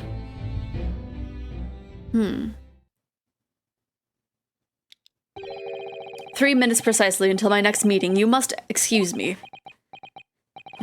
There's just one more thing, Lord Strongheart, which is, it's Miss Lestrade's trial. I wonder if you might permit me to defend her? A timely suggestion. Sorry? The girl currently has no representation. But that's not fair. Yes, she may be a pickpocket, but she still deserves a fair trial. Do not misunderstand me, young lady. The government provides for those too poor to afford representation with a public defender. The accused need only sign the relevant paperwork, and a defense barrister will be assigned to the case. However, the young girl in question has refused that right. Why would she do that? A question you would do well to direct at Miss Lestrade. You'll find her at the local prison. Yes, thank you. We went in a very weird direction. We were in the wrong order for this. Now then, it's time I was leaving. Good day to you.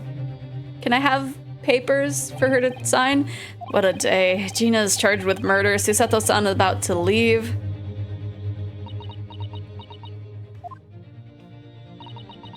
Come, Mr. Naruhodo. Iris, we must make haste. But Susie... leaving for Japan tomorrow morning, aren't you? Don't you have packing and things to do? As Mr. Naruhodo's judicial assistant, my personal circumstances are of no consequence. My sole purpose remains to help you in whatever way I can. Thank you, Miss Susato. That's a very pensive look. I think we ought to visit Gina first. In any case, I should like to wish her well before I leave. Yes, that sounds like a good idea. Let's go. If I'm honest, this has completely thrown me off. I'll just have to do what I can as a lawyer. So... maybe he's back from his operation? No. Okay. So... I don't think anything would have happened there.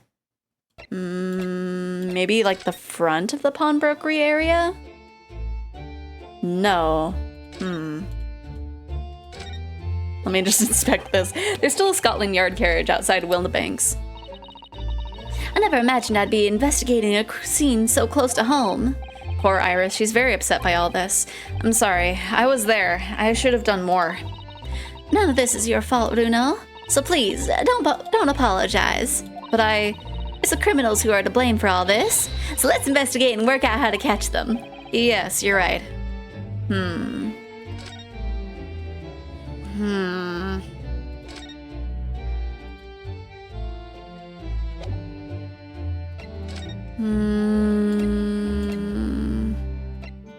Would you sign our papers now? Do you have papers? Oh, okay. Progress. Progress has been made. Ah! Hello again, Gina. Please stop pulling that gun out on me. What are you lot here for?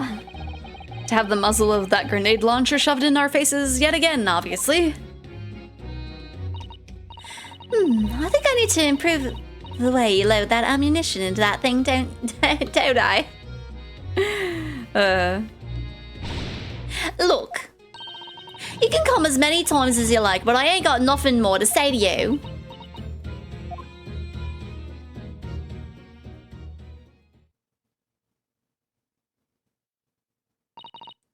Gina, I wonder if you might hear me out. There's something I'd like to say. Well, I'm sorry to say, but that I must reluctantly bid you farewell. Farewell? Tomorrow I must begin my journey back home, to Japan. I fear we may never meet again. Oh, Roy.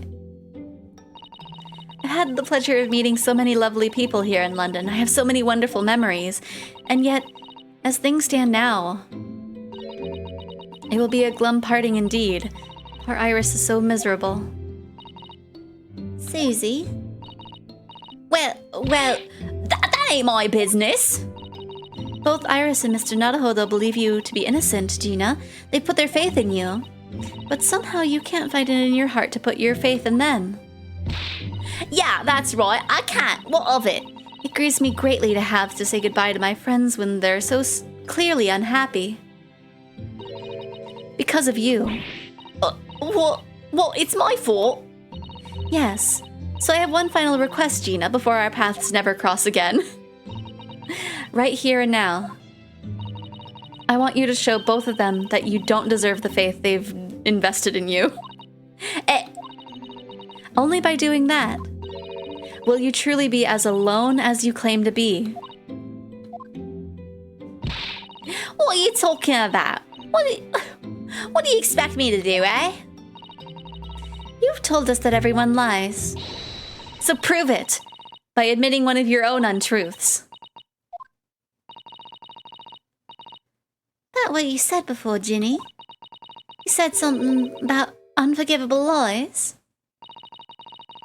You must tell Mr. Naruhodo and Iris the truth now. This is my last request before I leave. The last request as a judicial assistant. No, I can't. Whatever these lies are, they're obviously weighing very heavily on Gina's mind. Gina, I could be wrong, but... is it something to do with what happened 2 months ago? Something about that trial?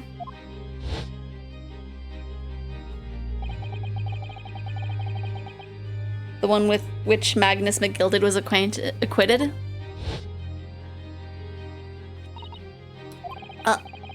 The case of that mysterious murder that took place inside the omnibus. You were called as a witness by the prosecution. Is that what this is about? Yeah, you're right. Because in that trial, I lied. I lied like you wouldn't believe. Will you tell us about it now? Tell us the truth. The truth. Like you said, it all happened 2 months ago. The coppers got over me, shoved me in the witness stand. And based on your testimony, Mr. McGilded was declared innocent. Yeah, well, thing is, I lied about a whole bunch of stuff. I knew it. What sort of thing did you lie about? I was hiding under the seat that night. That was the truth. It was pitch black in that little cubbyhole. I couldn't see a thing, and then I heard that loud thud, like someone falling on the floor. I don't know what accent that turned into. And that's when Mr. McGilded discovered you? Yeah. He pulled me out from under the seat and sat me next to the dead man. There weren't much light to see by, but when I looked at me hands, I had the cub's blood all over them. I was so scared I couldn't even speak. And you had his blood on your hands? In other words, it was Gina that the witnesses on the roof skydeck saw through the skylight. Then Mr. McGilded started asking you questions, I suppose. Who you were and why you were hiding under the seat. Yeah, he did. Only, that's not all. What do you mean? I mean, he threatened me. Threatened you how? He made me swear about what I'd seen and what I'd heard. And about what he was going to do after the cove was found dead.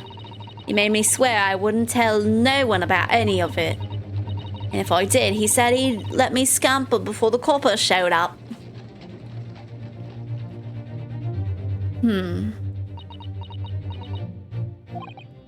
Gina, you must tell me what he swore you to secrecy about. What you saw, what you heard, everything.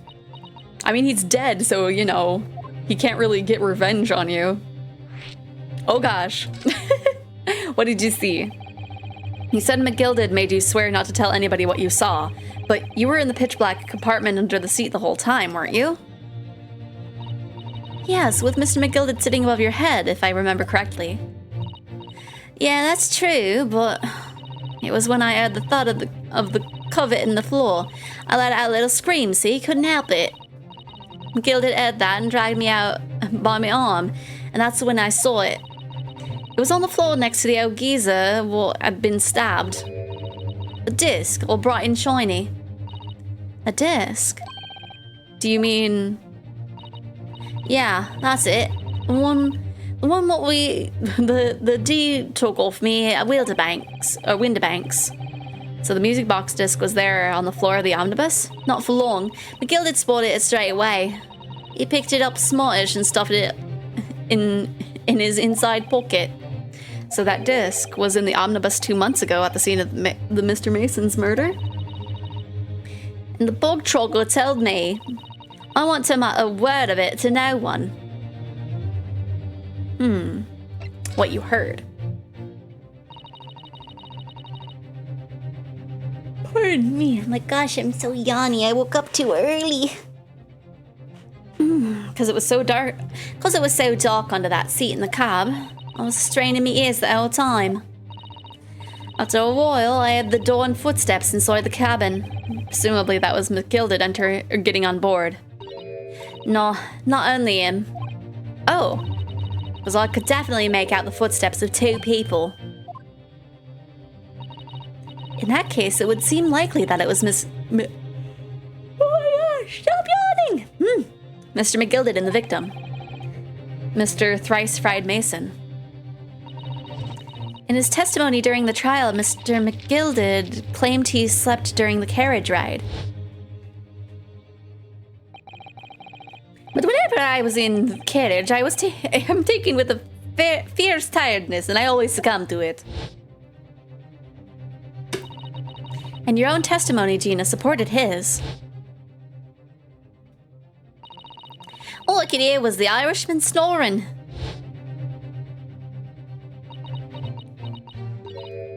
Yeah, that wasn't exactly true. Neither of them was asleep. I could hear them talking the whole time in low voices. What? What were they talking about? Sorry, I don't know. Sound of the horses and the wheels was too loud. That still tells us something. Mr. McGilded and the victim knew each other. I mean, yeah, he did he was a loan shark, and he did have a loan out for him. So McGilded was lying as suspected. Okay, what about after the event? I knew it weren't gonna take long before someone raised the alarm that the bloke had been killed. Yes, you were quite right. The other passengers on the roof deck noticed very quickly. So when the cab came to a stop, McGilded told me to hide back under the seat again. I climbed in and waited. 2 cops from up top ran off to get the coppers. Yes, Mr. Fairplay and Mr. First. Right. And after they'd gone, McGilded asked the driver to do him a favour. A favor? Now then, fella, what I need you to do is take this coat of mine and deposit in the nearby pawnbroker. And for your troubles, let's see now. I'll give you 10 guineas. A nearby pawnbroker? You mean on Baker Street? Yep, you got it. It was Windibank's. Coachy snapped up the money and ran off to pop this coat out as fast as he could. So then there was no one left in the carriage. McGilded opened the box under the seat and let me get out of there. But not without conditions. I see. What were the conditions? What were McGilded's conditions then? For letting you go free, I mean. Not telling a soul. Not for anything. About what I saw and what I heard. And there was something else as well. There's more? Yeah. This is the most important thing, he said.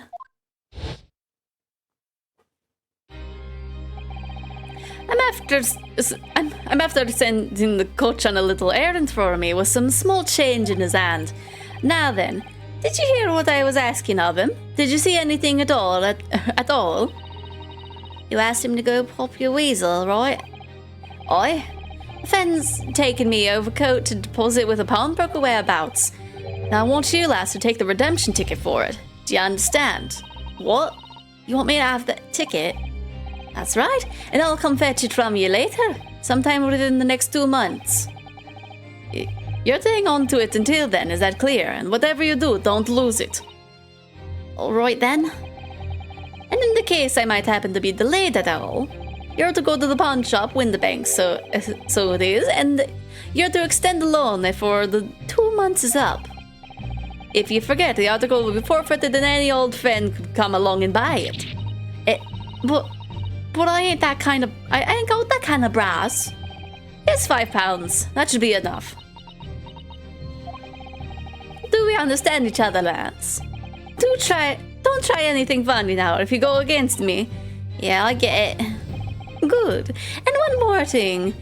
In a few days from now, you'll be visited by the police, I have no doubt. The coppers? Aye, they'll come asking you to take the stand in court to testify as a witness. So let's just have a wee chat about that, shall we? What is it you might say? What is it you might say, and what it is that you want? Or want?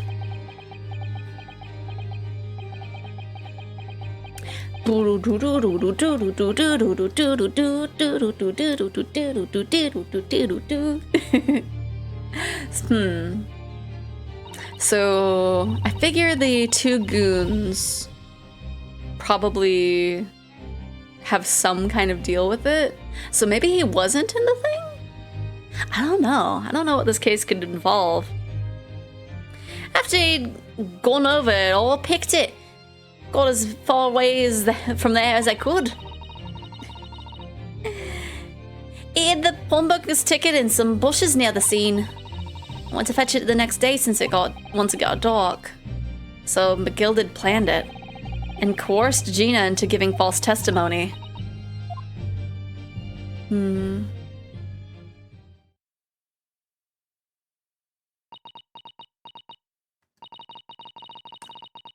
Bet you're ready to string me up, eh? Lloyd, that big old courtroom. Let's hold some corkers. The thing is, he said he would make it so we couldn't live in the East End no more. That's what he threatened me with. What a wicked man. He knew everything what went into the back slums. He knew we had no one to look after us, and he was all just looking out for each other, getting by together. So you mean Mr. McGilded would have, in a heartbeat, he would have had a lot of us chased out there if he'd wanted. Then where would we have gone, eh? Nowhere, that's where. So I didn't have no choice. Thank you, Gina, for telling us everything. But I bought it now, eh? Go on, admit it. You must be livid. Well, you can make amends by doing me a simple favor. Favor? What? Sign the representation papers for tomorrow's trial. If you don't actually want me to represent you in court, you can rip it up later. But we need that paperwork or we can't investigate. The police won't let us. Investigate what? The scene of the incident last night. Mr. Sholmes was shot, you see. You what? Harley's having a big operation right now, Ginny. Is that bad? Is he going to be alright? Sholmes is going to be alright, right? That's why I wanted to investigate. For Mr. Sholmes' sake as much as anything. Right. So what you're saying is, if I sign that bit of paper, everyone's happy, is that it? Something like that. Miss Susato? Yes, Of course. I have the representation papers here.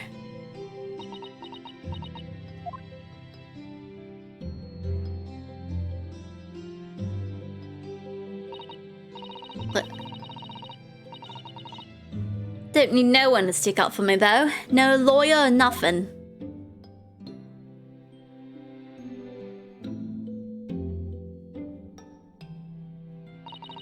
Poor Ginny. She seems so lonely. I'm showing this to Scotland Yard. Okay. Cool. Well, at least this should mean that we can investigate the scene at Windibanks now. Yes, and perhaps we can come back to visit Ginny when we're done there. Hopefully. If it'll let us. I feel like we finally cracked Gina. She's opened up to us at last, and now I have her representation papers. No one else knows just what a responsibility that is. Anyway, for now it seems Inspector Gregson can't stop us investigating at Windibanks. Although, something tells me he's not going to be happy about it. Fair enough. To be wow, there's a lot of to be continued in this one. Huh. I feel like that gives a sense that this chapter is gonna be a little bit long. But I'm kind of surprised, because it's been like... I don't know. First girl was... Huh? The first girl was dying in to get Iris on your... Oh, okay. True, because Susato is leaving, so yeah, I guess, yeah. Iris is gonna be in the trial with us, that's gonna be fun. I feel like the judge is gonna have a moment of like, why is there a child here? Here we are again at the scene of the crime. Now to thrust these representation papers in Gregson's face and see what he makes of them. Oh my gosh, I hate that energy drinks sometimes make me tired. This is counterproductive. Hello again, Inspector. Do you have a minute, please? What is it now? You should go home and get some rest. Here you are, Gregsy. Here are the representation papers. On a boat or box. Let's see. Oh my God, her nose. No, hopefully she goes back on a boat. Your ladyship, how? I don't believe it. How the devil did you get that stubborn little ragamush to sign that? I salute you. That is good work, that is. I can see you've been very busy here as well. How about some tea? It's a special blend designed to relieve fatigue. I need some of that tea. I'm not even fatigued. I'm just yawny. I don't want to be yawning. Oh, lovely. Well, let's see now. Yes, I hardly feel tired at all. I'm fit as a fiddle, your ladyship. Would it be alright if we investigated the scene of the crime then? Do as you please. You know where it happened, though that door through that door behind the counter. Yes, the storeroom. That's where I discovered Mr. Windibank and Gina. Right, well, I'll be getting back to business then. Will you be investigating in the storeroom as well, Inspector? If I'm perfectly honest, we need to wrap this up before long. Can't afford to spend too much time on it. But there are so many articles to go through, it's taking forever, even with the lads working around the clock. Which is a problem, because there is another case the Yard needs to investigate urgently.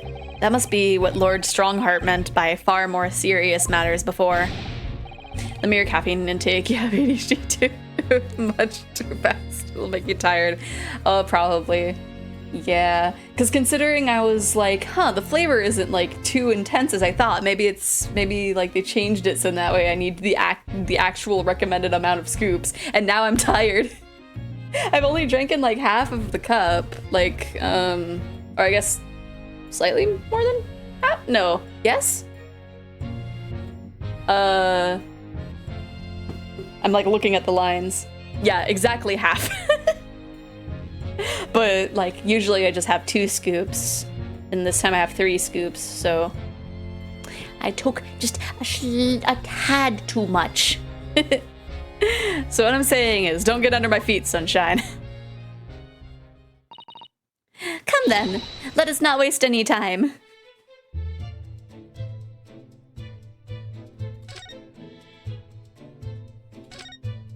So yeah, I'm trying to sip it, like, not as fast, but my brain is just like, I need more energy juice. Drinks another sip. Oh no! Ah, look here. Oh yes, a bullet hole. And I can see the bullet is still lodged in the wall. Presumably, Mr. Windibank wasn't practicing with his revolver in his spare time. Considering he only has 1 bullet, yeah. Ah, well... Mr. Shelms likes to practice in his drawing room whenever he can. He's very patriotic like that. Sorry? Take a 2-hour break from caffeine. Okay, that should be doable. Okay, I will put, I'm trying to think of a good spot to put it. I will put it down on the floor and then bring my water bottle up. That way I won't, I wouldn't,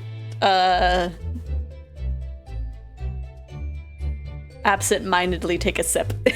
that should be good. Oh, sorry. It's all there in the Adventures of Herlock Sholmes, you know? Isn't that right, Iris? Ah, did I write something like that? Hardly in jest, but perhaps. In jest? Well, he doesn't do it often. It is quite a dangerous pastime. He doesn't do it often? He shouldn't even do it once! Forget that for now, Runo. Let's examine this bullet. What's that around the bullet hole? Is that blood? What a suspicious, a suspicious red stain on the calendar. Aha! I may well be able to help with that. What? There's nothing like the sight of blood to get the blood pumping, is there, Runo? I have a feeling I'm not as bloody-minded as you, Iris. I'm afraid the sight of blood makes my blood run cold. There you have it, see? When it comes to blood, we're all different types. Yes, what a scientific observation. So you need this. Oh, no, what is that scary looking thing? Harley and I haven't actually come up with a name for it yet. But as soon as you see it in action, you'll understand what it does. Watch.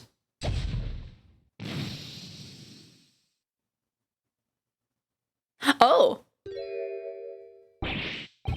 The color of the bloodstain has changed. There, does it make sense now? Yes, I think I'm starting to understand. Good, it works on the principle that different people have different types of blood, you see. So, does shooting that just show... Oh, that might be helpful, showing like what blood type it is, so it can kind of point at least to whose blood it is. Interesting. Yes, how wonderful. The chemical in it fires, combines with the blood and makes it change color, so you can identify whose blood it is that you're looking at in a flash. Oh, what a fabulous invention, Iris. Is it? I bet Ginny would say it's bleeding great. So, whose blood are we looking at? I have no idea. Well, all the chemical does is turn the blood a different color, so... Just find someone whose blood turns the same color and you'll know who it belongs to in a flash. Huh. It's more like 2 flashes, really, isn't it? 1 flash or 2. This could well turn out to be a very valuable clue. We must take a note of it in the court record. Okay. Oh. Okay. Let's keep testing and adding the results of any blood analysis to the portfolio. As long as I have reagent left, sure. Well, then make some more. It shouldn't take more than like a day, right? I still find it weird that we can't really like look at this thing down here, but that's fine. Makes your blood green. I'm going to hit a criminal with it. Behind this door is the storeroom, isn't it? That's what Gregsy said.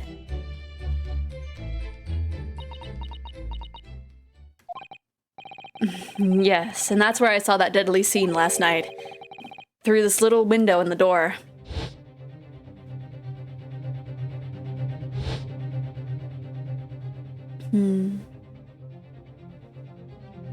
Because one of the medications I used to take, there's a chance I have mint green bones because of it. Oh no.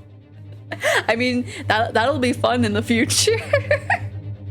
If someone ever like digs you up and steals your bones. Or wait, no, you want it to be cremated, right? I think I remember you saying that. So nobody will see your mint green bones. Mr. Windibank, face down on the floor with Gina beside him. As the accused legal representative, I have the right to examine the scene, Mr. Nadahodo.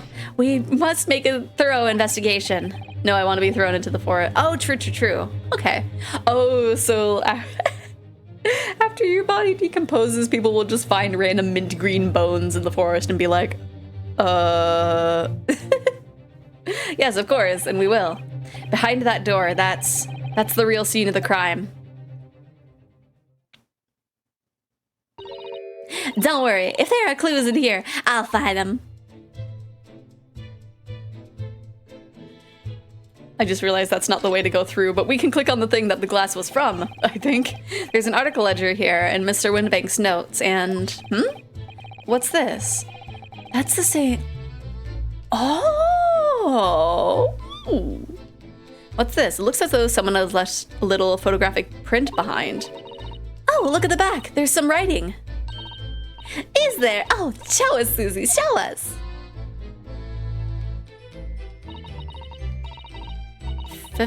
15th February, 10:30 p.m. Article deposited 1 gentleman's overcoat.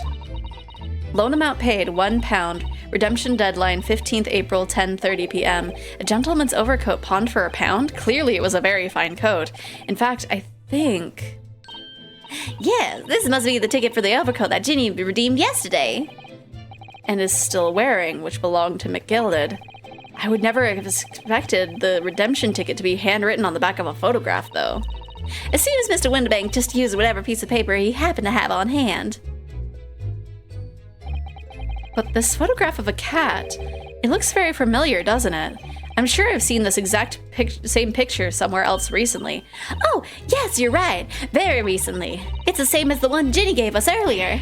Of course. I was forgetting that she gave us that print. Well, what are you waiting for, Mr. Nuttahodo? Get it out! All right. Let the cogs turn. Jeez.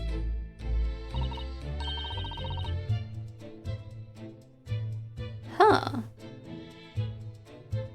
Yeah, it has a little bit of the 3D effect when I cross my eyes at it. A little bit, I think. Yeah, because Yeah. well, my bones should be back to normal in the next 20 years because I'm no longer on the med. So if I have green bones when I'm decayed, that'll mean I died at a young age. Oh no! Hopefully that won't be the case then. Yes, they are exactly the same.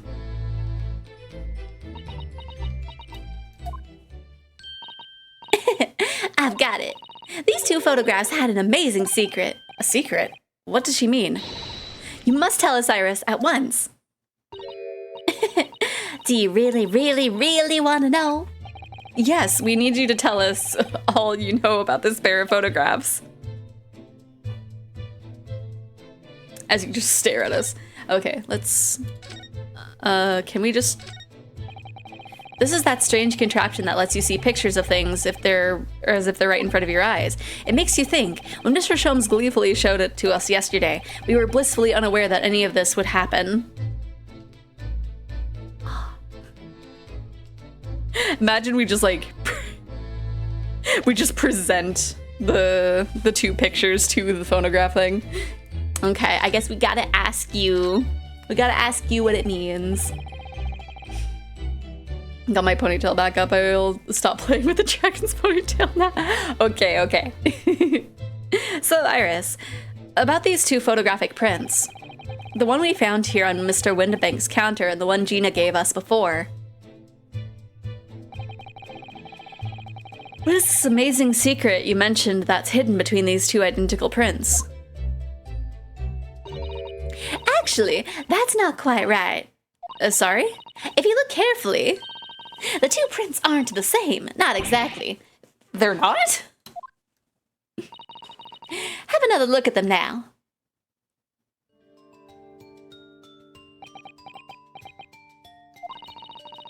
Can't you see that they're just slightly different from each other? I think so? It's very subtle, though. But what's the reason for the subtle difference between the two prints? Ah, well, it's because they're a set, you see. No, I don't. This pair of photographs is meant to be used in a stereoscope. Everyone in London is raving about them at the moment. Ah, a stereoscope. Why do I feel as though I've heard that word before recently? Oh, yes, that's what Mr. Sholmes showed us yesterday. You see, there it is, just over there. Yes, of course. That magical machine that makes pictures look almost real enough to touch. Well, actually, it's quite possible to see the same depth in pictures even without one of those contraptions. What, really? Do you know how a pair of flat photographic prints can appear to have any depth in the first place? No, I have no idea. Oh, wonderful! Then I'll be able to tell you. She's over the moon, bless her. Should we let her explain, though? We really need to carry on investigating the scene. I, for one, simply have to know. Okay, please tell us how it works, even though we already kind of know. Have you ever considered, Runo, how our eyes see depth in the world around us? Well, I just open them and it works. It just works. But the reason it works is because we have two eyes. Two eyes. Shocking. If you try closing just one eye at a time, I think you'll see straight away. What you see in your left eye and what you see with your right eye are ever so slightly different. You get a different view with each eye. Yes, the position of objects seem to shift slightly. Exactly. And in your head, your brain uses that shift to estimate depth as it merges the two views into one. That's how we sense depth in everything we see. My brain really is amazing, isn't it? It does so much without telling me. I think I see. So the pair of photographs consist of a left eye view and a right eye view. Is that right? Oh, well done, Susie. You're so quick. So if you can persuade your brain to merge the two pictures together in your head, you'd be able to see depth with those prints? Yes, you're beginning to understand. And a stereoscope's function is to act as your brain and allow you to do just that? Yes, but as long as you have two images, two eyes, and one brain, you can actually do it yourself without needing a stereoscope at all. You can? Really? You just unfocus your eyes, you cross them, and you're like, Let's try it. Let's see if you can view this pair of prints without the help of a stereoscope. Oh, yes, I'm dying to have a go. Susato-san really loves this kind of thing. You need to be able to cross your eyes. That's the main thing. Can you both do that? Cross my eyes? I think I can. Watch me and see if you can copy. Oh! Make your eyes do this. All right, let me try. Are you ready, Mr. Naruhodo? There, how's that? Wonderful. Now it's your turn, Runo. The trick is to concentrate on looking at the bridge of your nose with both eyes at the same time. Not exactly an easy task when two people are staring at you cross-eyed. So we're looking for one eye, no brain, one photo. All right, that's enough practice. Let's try looking at the prints. Start by staring at one print and slowly crossing your eyes. Oh gosh. You should see two overlapping images like this. You try it now, Runo. I'm just gonna have to give it a try, I suppose. Just not even letting us. Did the print split into two images for you? Now, the next step is to put the pair of prints side by side like this and then try crossing your eyes again. The prints should slowly merge together until...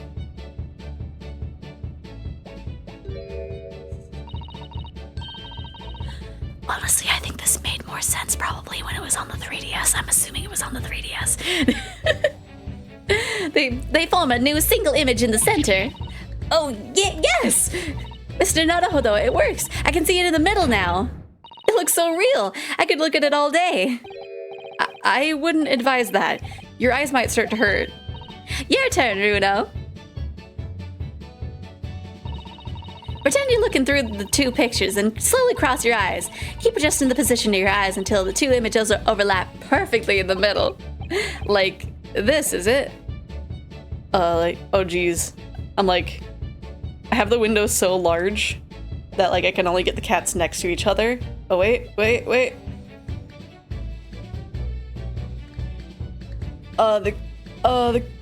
cat doesn't work.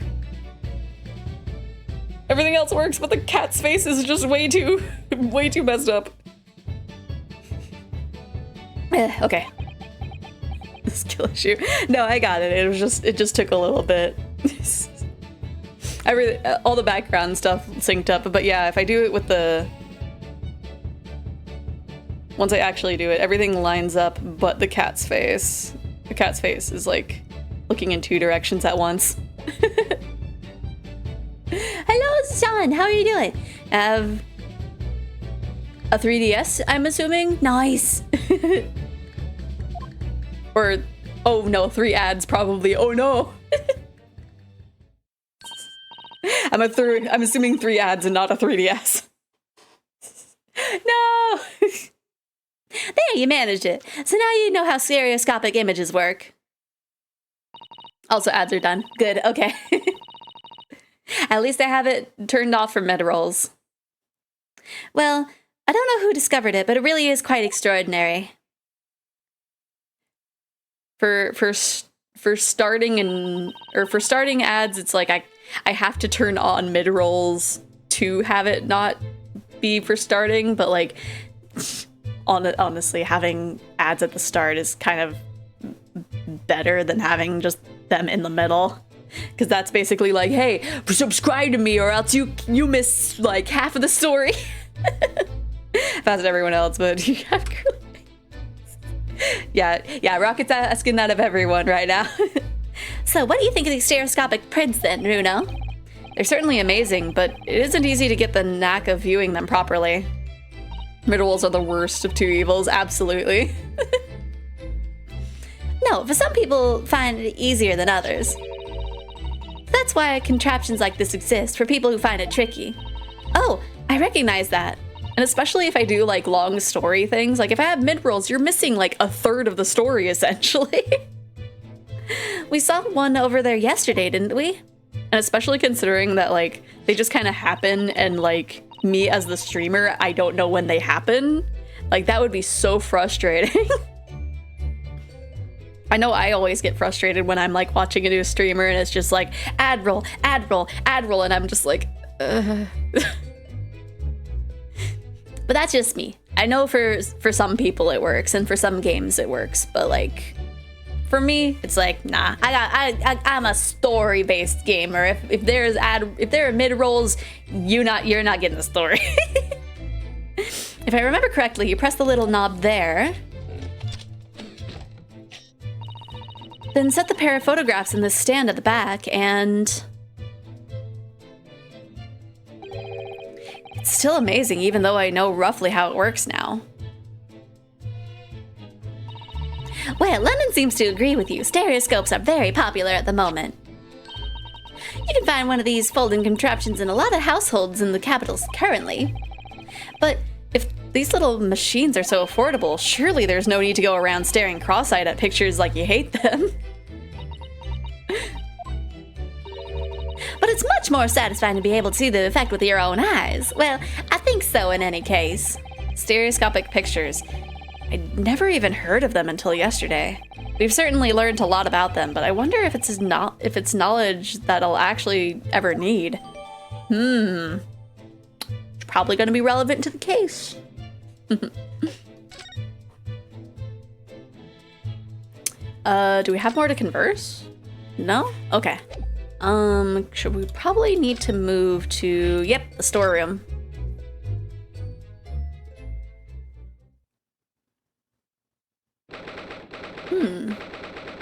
Okay. A little bit here and there. Okay.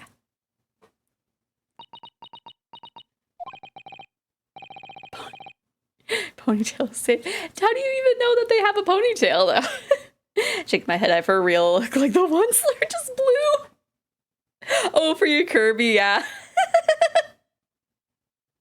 Poor Iris, she's clammed up completely.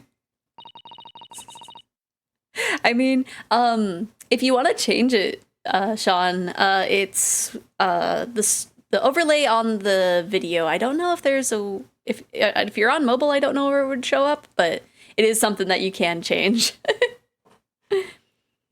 Iris is bound to find this difficult. After all, Mr. Windabank's life was taken in this very room only last night. I'll change my avatar to that. Okay. Wasn't sure. Wait, Inspector! What did you say when you showed up? What is it now, Sunshine? What did you say? Okay. You took one look at me and tried to run away. You think a Scotland Yard inspector would run away from some jumped up little defense lawyer, do ya?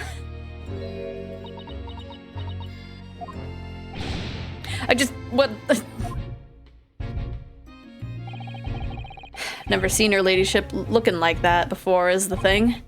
I didn't know what to say to her. So you weren't running away from me, you were running away from a 10-year-old. I'm afraid this is all a little much for a young Iris.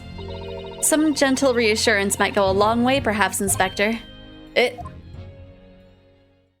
Gregson for real must love the fries if he's still eating them after 2 cases, right? He's just, that's his comfort food. Thought I had straight hair until I started to grow out my hair.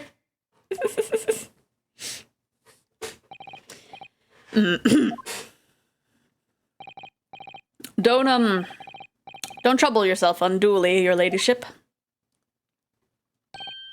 I mean, at least you're not dead, are you? Gregson! Gregson, that is not something you tell a 10-year-old.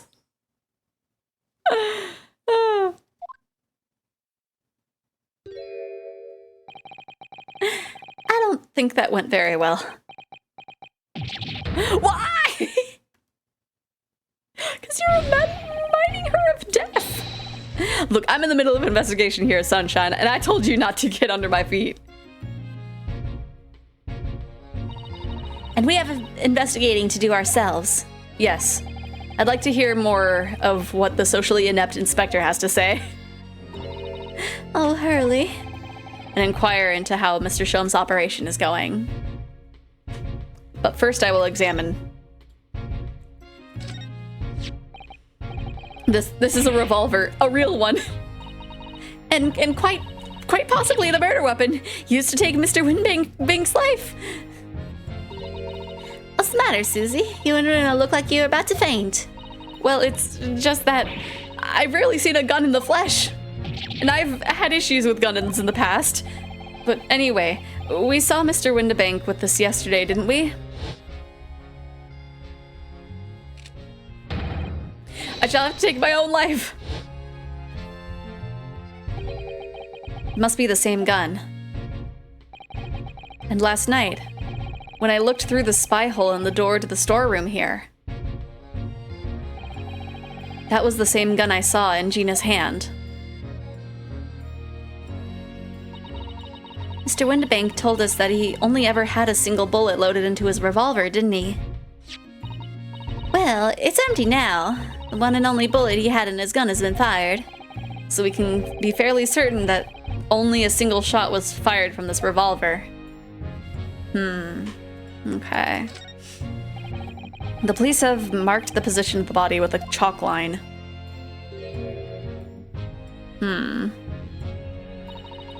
Poor Mr. Winbank. He was such a nice old man. Well, he was shot just once through the heart. Most likely, the fellow died instantly. He wouldn't have felt a thing.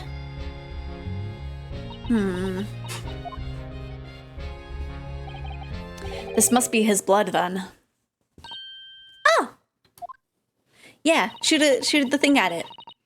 I'd like to ask at such a wretched time, or I don't like to ask at such a wretched time, Iris, but I wonder if perhaps...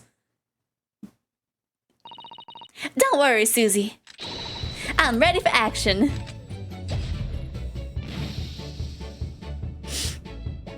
Oh, it's blue. It's blue. So now we know the color the chemical turns when it reacts with Mr. Winbank's blood. And it doesn't match our analysis of the bloodstain we found in the main shop. No, let's add the sample to the others we've already collected anyway. It'll come in handy.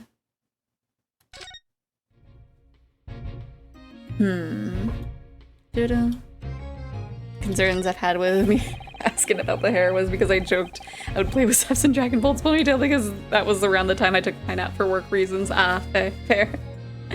Look at these articles that have been deposited. The room is stuffed full of them. I can't believe how many there are. A bicycle, a gramophone, musical instruments, even some enormous paintings. Look, some of the different pieces of different people's lives quietly gathering dust in here together. There's something very peaceful about the atmosphere in here. Or at least there would be if not for the chalk outline on the floor and the policemen shuffling about. How much I can do about that, Sunshine? Okay, so that was just kind of a general... Ooh! This gramophone in the back, yeah! Apparently it doesn't have its own description, though. Out of all the articles in the storeroom, this is the only thing that shows any sign of being ransacked. Ah! What is it, Iris? That's the box file that my manuscript was being kept in. Oh! Iris's unpublished story, The Hound of Bakerville's. Surely that's not what all this... Sorry, Iris, but if you... Whoops. Sorry, Iris, but if you ask me, he sold it. Without telling you. You must check inside the box at once. Yes. Do do do do do do do do do. It was there. Iris's story was there. Really? It was? Well, that's good news, isn't it, Iris? Yes. I mean, of course I believed Hurley when he said he deposited it here, but still, it's a relief to actually see it. Really? Because that's not a very well hidden frown.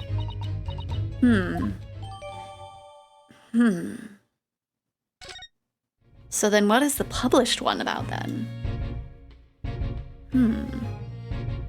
Okay.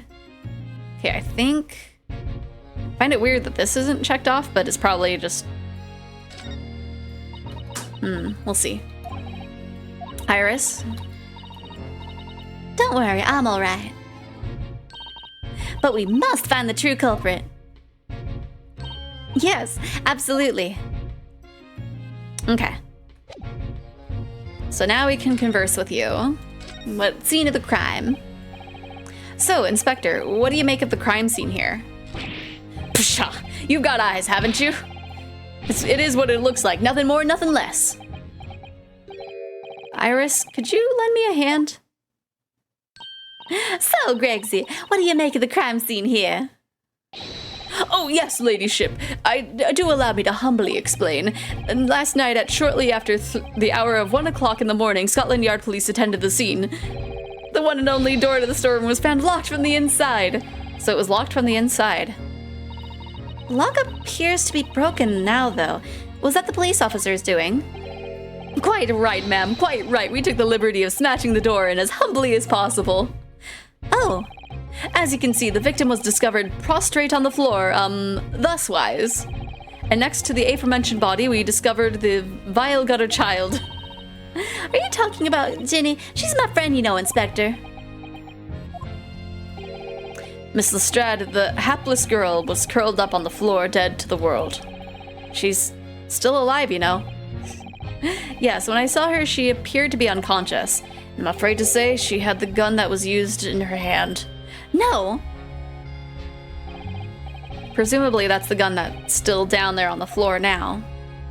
In her pocket we found the key to the door as well. What? What? The key to the storeroom? And you say the storeroom had been locked from the inside, Inspector? Correct. All of which leaves her ladyship's friend in something of a sticky situation, I'm afraid.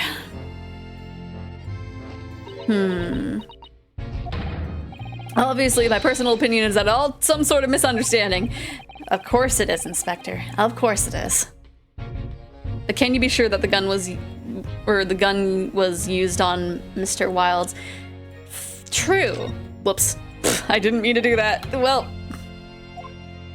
we'll just have it. Cut eyes, what it looks like. Okay.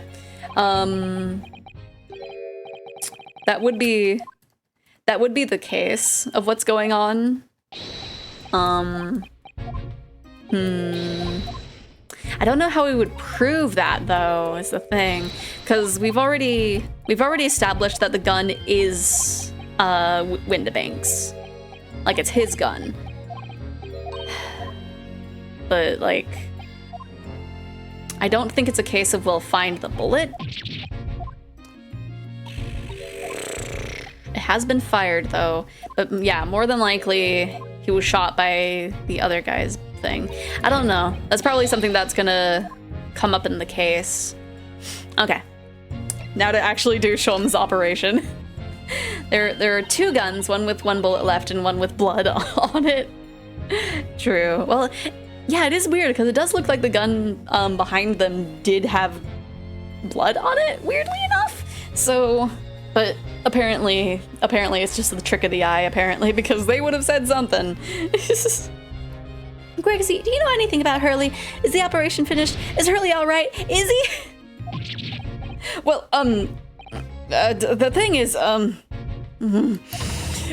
mince your words, Inspector, please.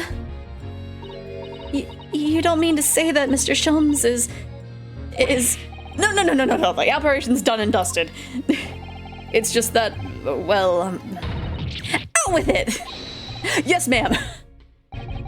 They used something called a general anesthetic. It's the latest thing, renders the whole body insensitive. The whole body anesthetized?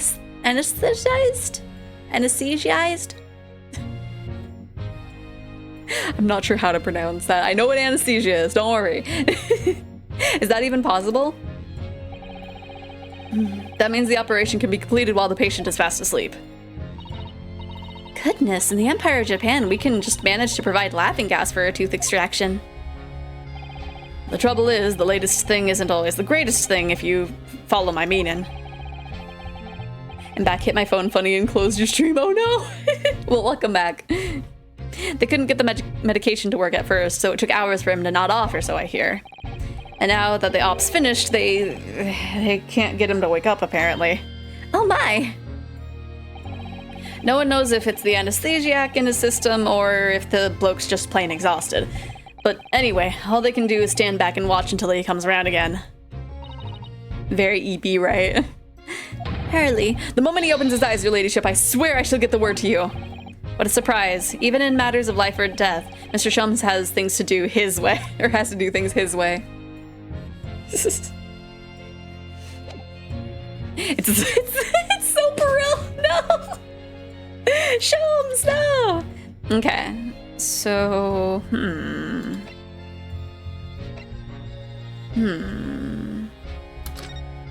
I guess, I mean, we already know that. Oh, spray this, Iris. Mr. Naruhodo, I don't know if you noticed, but there's something rather troubling here. I have noticed. The red smear, you mean? Yes, it looks like blood, doesn't it? I wondered if Susato-san had picked up on that. Well, in that case, yes, we need Iris. We should show this to her before we forget. Okay, so yeah, now this is that. I think... Okay, so we have to go into the other room to talk to her. Did we even... Okay, I was like, did we even establish anything in this room? Okay, so let's go back into the main shop. Just sleeping from being dead. Oh no. Okay. Whoops. Hey Iris. Oh, that looks like blood. I would say it's from a gloved finger, almost certainly a glove made of leather. Well, don't worry, Ludo. You can leave the rest to me. Okay, so we're looking for blue or green. Purple. Look at that. Yes, that's a color we haven't seen before, isn't it? We simply must add it to the portfolio of blood samples. It could be an important clue. Although, it'd be nice to find out whose blood these different colors correspond to at some point. Well, this particular stain of blood. Oh, you've had an idea, haven't you? To whose blood this is? Am I supposed to know? Cause we have not, this is our first time seeing purple, Iris. I slapped someone so hard with a chicken cutlet. What? What? It's Kazuma's, right? Well, whoops. I pressed the wrong button. I have an idea whose blood it is, but not from the color it turned, but with a little deduction. That's right, I think it's clear. Iris, you know as well? You first do know. Who do you think it belongs to? I pressed the wrong button, Iris. I am so sorry. Well, it wouldn't be Windbank, because we saw that his blood is blue.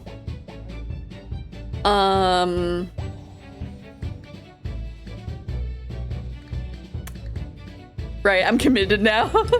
It's like, yep, I totally know whose blood this is with 100% certainty. Mistakenly clicks the wrong button, gets the right choice, right?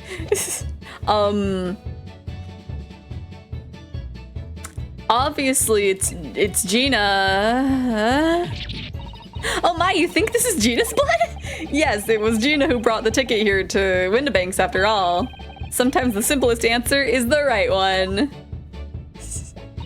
And Iris is gonna be like, What? What the are you on? But Gina doesn't own any gloves at all. Oh. And Ginny wasn't injured either, was she? We're trying to work out who the blood came from, so we can rule out anyone who hadn't been bleeding straight away. Perhaps my answer was a little too simple. I'll have to think this through some more. Who do we know was bleeding at the time? I mean, Windibank was the only one who was bleeding, but like, his blood's blue. His blood blue. That guy? Mr. McGilded? I like how even... Yes, after all, this redemption ticket belonged to him. Oh, you don't think... You mean that during the incident in the omnibus? Yes, I expect so. It's a very clear print and no small amount of blood. So it must have resulted in a fairly serious accident, such as he might have sustained at the omnibus. Wait, but if I remember rightly, no sign of injury was found on Mr. McGilded at all. Oh. We're trying to work out who the blood came from so we can rule out anyone who hadn't been bleeding straight away. Blue plus 1 makes purple. Red. But, wait, we don't even know if anybody's blood turned... If someone's blood turns red, then what does that even mean? Yes, I suppose we can. I'll have to think this through some more. Like, if one of the blood types turns red, then heckin'... Then how do you even know it's changing into a color? It's Mason. It's thrice fried Mason. Oh, the music stopped. It's him. Thrice fried Mason? That or it's just like the music just stopped to be like, are you really just brute forcing through us? You don't sound very sure of yourself the way you trailed off there. If someone's blood turns red, that means they're human because nobody should have blood on their... Well, it's a chemical to change the blood color. So if the chemical doesn't change the blood color, then that would just mean that it's paint. That would just mean that it's not blood. Well, if it was 2 months ago, in that case... What blood type is just normal? There's A, B, O... and then pluses and negatives, which is the normal blood.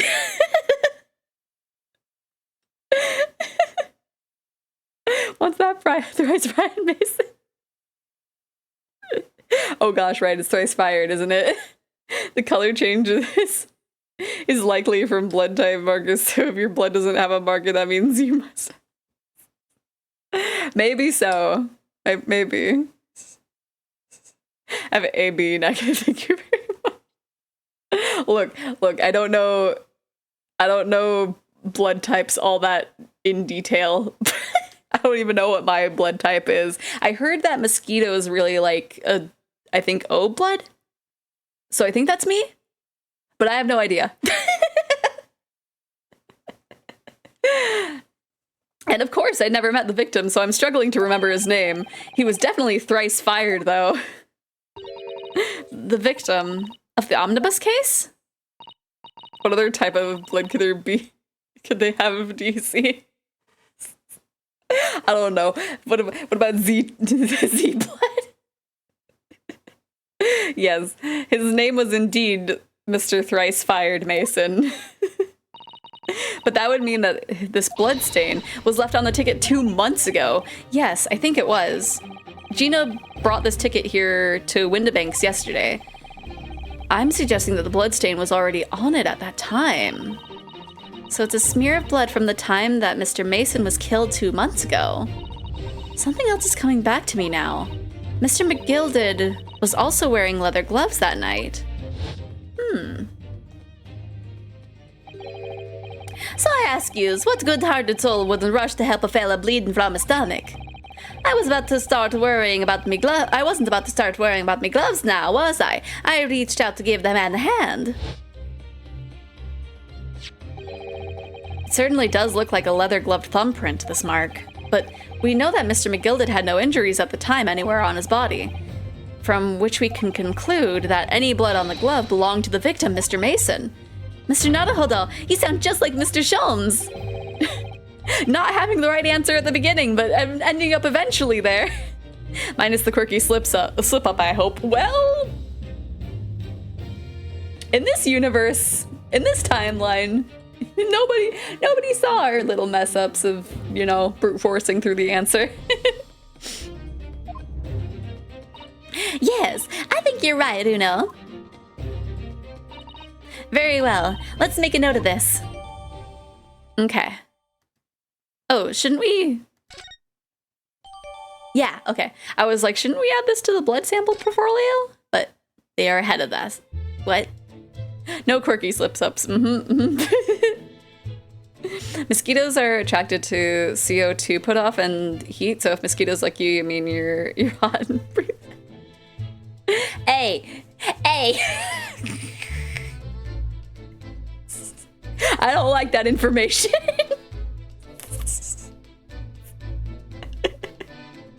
Okay, what are we doing now? Are we going to St. Sinner's Hospital now? No? Okay.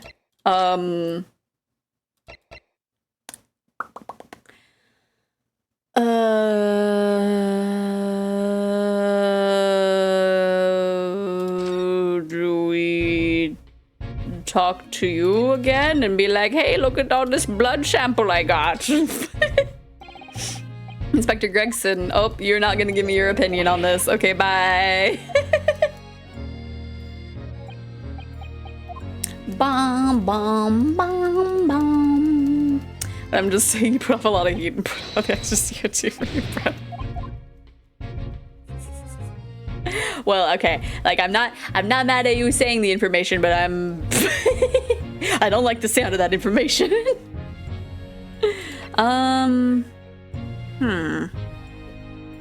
Is there anything to examine here? Not really.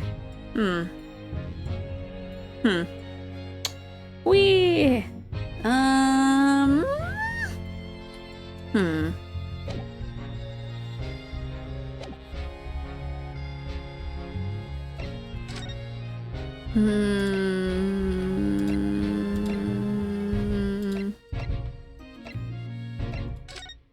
Anything else for you to tell us, Gina? Apparently. I did not expect this to actually be the direction. Gina doesn't appear to be here. I believe she must be in questioning at the moment. Oh, but wait a minute. What is it, Iris? Well, if you examine the scene here carefully, there's another possibility, isn't there? Ginny could have slipped the key from the jailer when he wasn't looking and escaped. Oh my. Why would she do something like that? It could only make her situation worse. Calm down, Luna. I was only joking, of course. Oh. You had me worried there. I thought it was a great deduction. Yes, it must be your way with words, Iris. You're so wonderfully persuasive. Perhaps you don't fully understand the weight your words carry. Oh dear, I'm sorry. I suppose a light-hearted great detective is a contradiction in terms. Well, in the same situation, I'm sure Mr. Sholmes would have thrown his head back and guffawed. I'm not entirely sure that's helpful, Mr. Naruhodo. Well, anyway, it looks like we won't be able to talk to Gina for a while. We should try to make progress with our investigation in the meantime. Yes, come along, Runo. Come along, Susie. Okay. So, technically progress, but no progress. Gina is, the person that talks in Cockney British, isn't it? Where do we go from here? What else do we have that we could have shown you?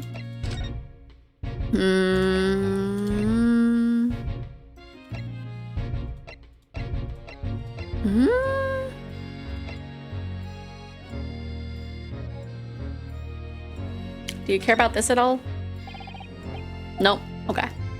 So I don't think we're needing to really present him with anything, because those are the only thing that I can think of. It's a little pickpocket finally meet the long arm of the law. No! She was a pickpocket, but nah!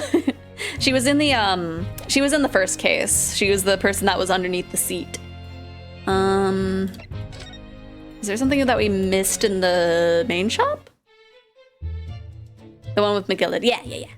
I missed that part of the message. I mean, there's general stuff to look at, but like... That's a music box. Do you have them where you're from, Nuno? Yes, but I've never seen one as large as this in Japan. Oh, well, this will be a treat. Shall we have a listen?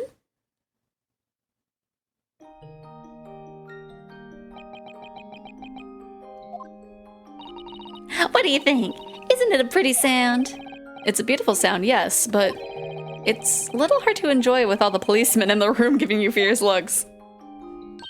Never mind that. If any of them say anything, I'll tell Gregsy to have a word. Iris Wilson, Superintendent of Scotland Yard. Did you see the video I sent you before stream?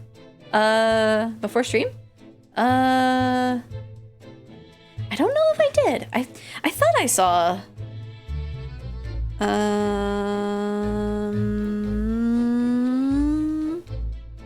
thought I saw a DM message. Dun, dun, dun, dun. 6 hours ago. Oh yeah, I really liked that one. It was very well animated. What else could I inspect that would be relevant? Do we have to talk to one of the bobbies? This officer has been staring intently at the wall since before we came in here. Shh, keep it down. Oh, sorry. There's a major clue just here. Really? Then we must tell Gregsy at once. Well, as soon as I report it, that'll be it. I'll be stuck here even longer. Stuck here? What do you mean? I haven't been home for 2 days already. I need another constable to relieve me and take over my shift. They really have a tough time, the British police. It doesn't stop us investigating, though, does it? No, I suppose not. I'm fairly sure it was the calendar he was peering at. Shit, I just realized I never made the joke in your stream. I gave context to the wrong person. Oh no! Well, it's still a fun video. The police are scouring every inch of this place by the look of it. Instructions from the yard are to examine every article of the shop and every ledger book of accounts. Every article? But that's a ridiculous amount of work, surely. They've been hard at it since the store was declared a crime scene in the early hours. Was sifting through it all in shifts at least, but we'll be working through the night, that's for sure. And even then, we'll barely have scratched the surface. Crime and pawnbrokers. It must be every policeman's worst nightmare. It's every corpo's worst nightmare, you know? Crime and the pawnbrokers. It was in Marley's chat, I made the joke. I forgot you don't play. Yeah.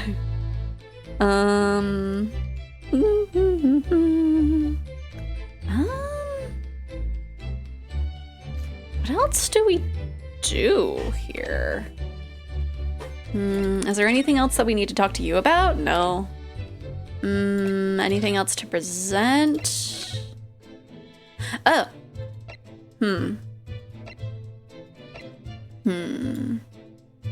Okay. Show you your manuscript, I guess? Oh, my manuscript. Mr. Sholmes said he deposited at Windibanks, and he had. But it's so strange. What is it about this particular story? I worked so hard on it. Why would Hurley say I can't publish it? I'm afraid I have no idea. All you can do is wait until he's ready to tell you, I suppose. Oh, maybe it's because Hurley isn't in it enough. Maybe I don't give him enough good lines. Yes, maybe. I wish I could say that definitely isn't the reason, but I can't.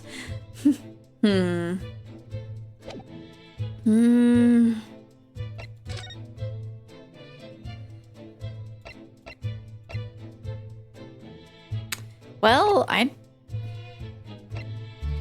gonna check here just in case, but I'm pretty sure no. No, okay. Well, since I don't know where to go, and it's pretty much 3, I say we'll take a little break here.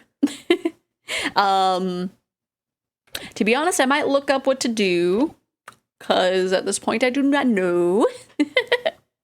So this way we'll come back from break and I'll have an idea of what I need to do. I'll probably come back and be like, Eggies, you will not believe what I'm supposed to do. But it'll be fun. So anyway, I'm not a cheater. I'll be looking at a spoiler-free guide. I always do that for these ones when I have a trouble. But yeah, I will look that up real quick while I'm on my break. But this is a good time to get up, do a stretch, use the bathroom, get a snack, whatever you need to do. And we'll be back in 10 minutes, okay? That sound good? That sound good to Eggy Buddy? I hope so. Okay, so we'll be back in 10 minutes, okay? Okay. The government made you a nerd. Okay. Yeet. Wait, no. Yeet. No. Please. Yeet. Name machine. I just want to throw my chow. We'll do Ursa Major, I suppose, first. It got away. To tell you the truth, we were also making a constellation. Ursa Major, to be exact. A parent that leaves all the work to the child looks bad. Deadbeat, yes? You would know. Has everyone got their cups? If we don't make a toast soon, my juice will get warm. Nobody cares about your juice. I will go ahead and go over to the BRB screen with my little clip show. I will be back in about 10 minutes. I will have a thing set up. It's soul stolen. What? What? What? In all my rage, I am just a dragon in a cage. Like my volume is like down here, and it's probably not like shown that well through the audio. But like if I'm excited, I'm just like, yeah! What? I don't have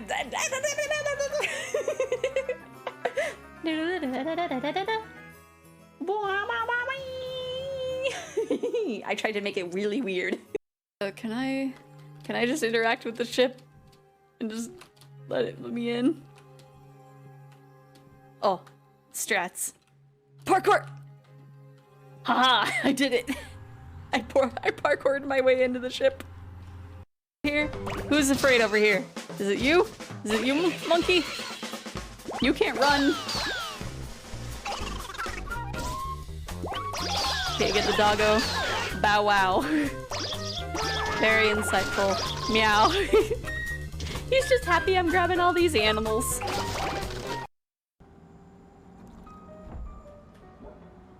Okay. Okay. Oh, no, okay. We're good. I made a weird noise, but we are good.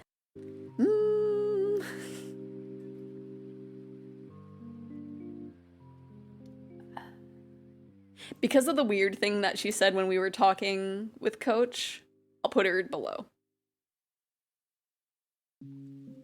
I know she did it as a joke, but like, it rubbed me the wrong way. I don't know this lady. Now her! It would all be over very soon. Everything would end. Yes, when the Higurashi cried.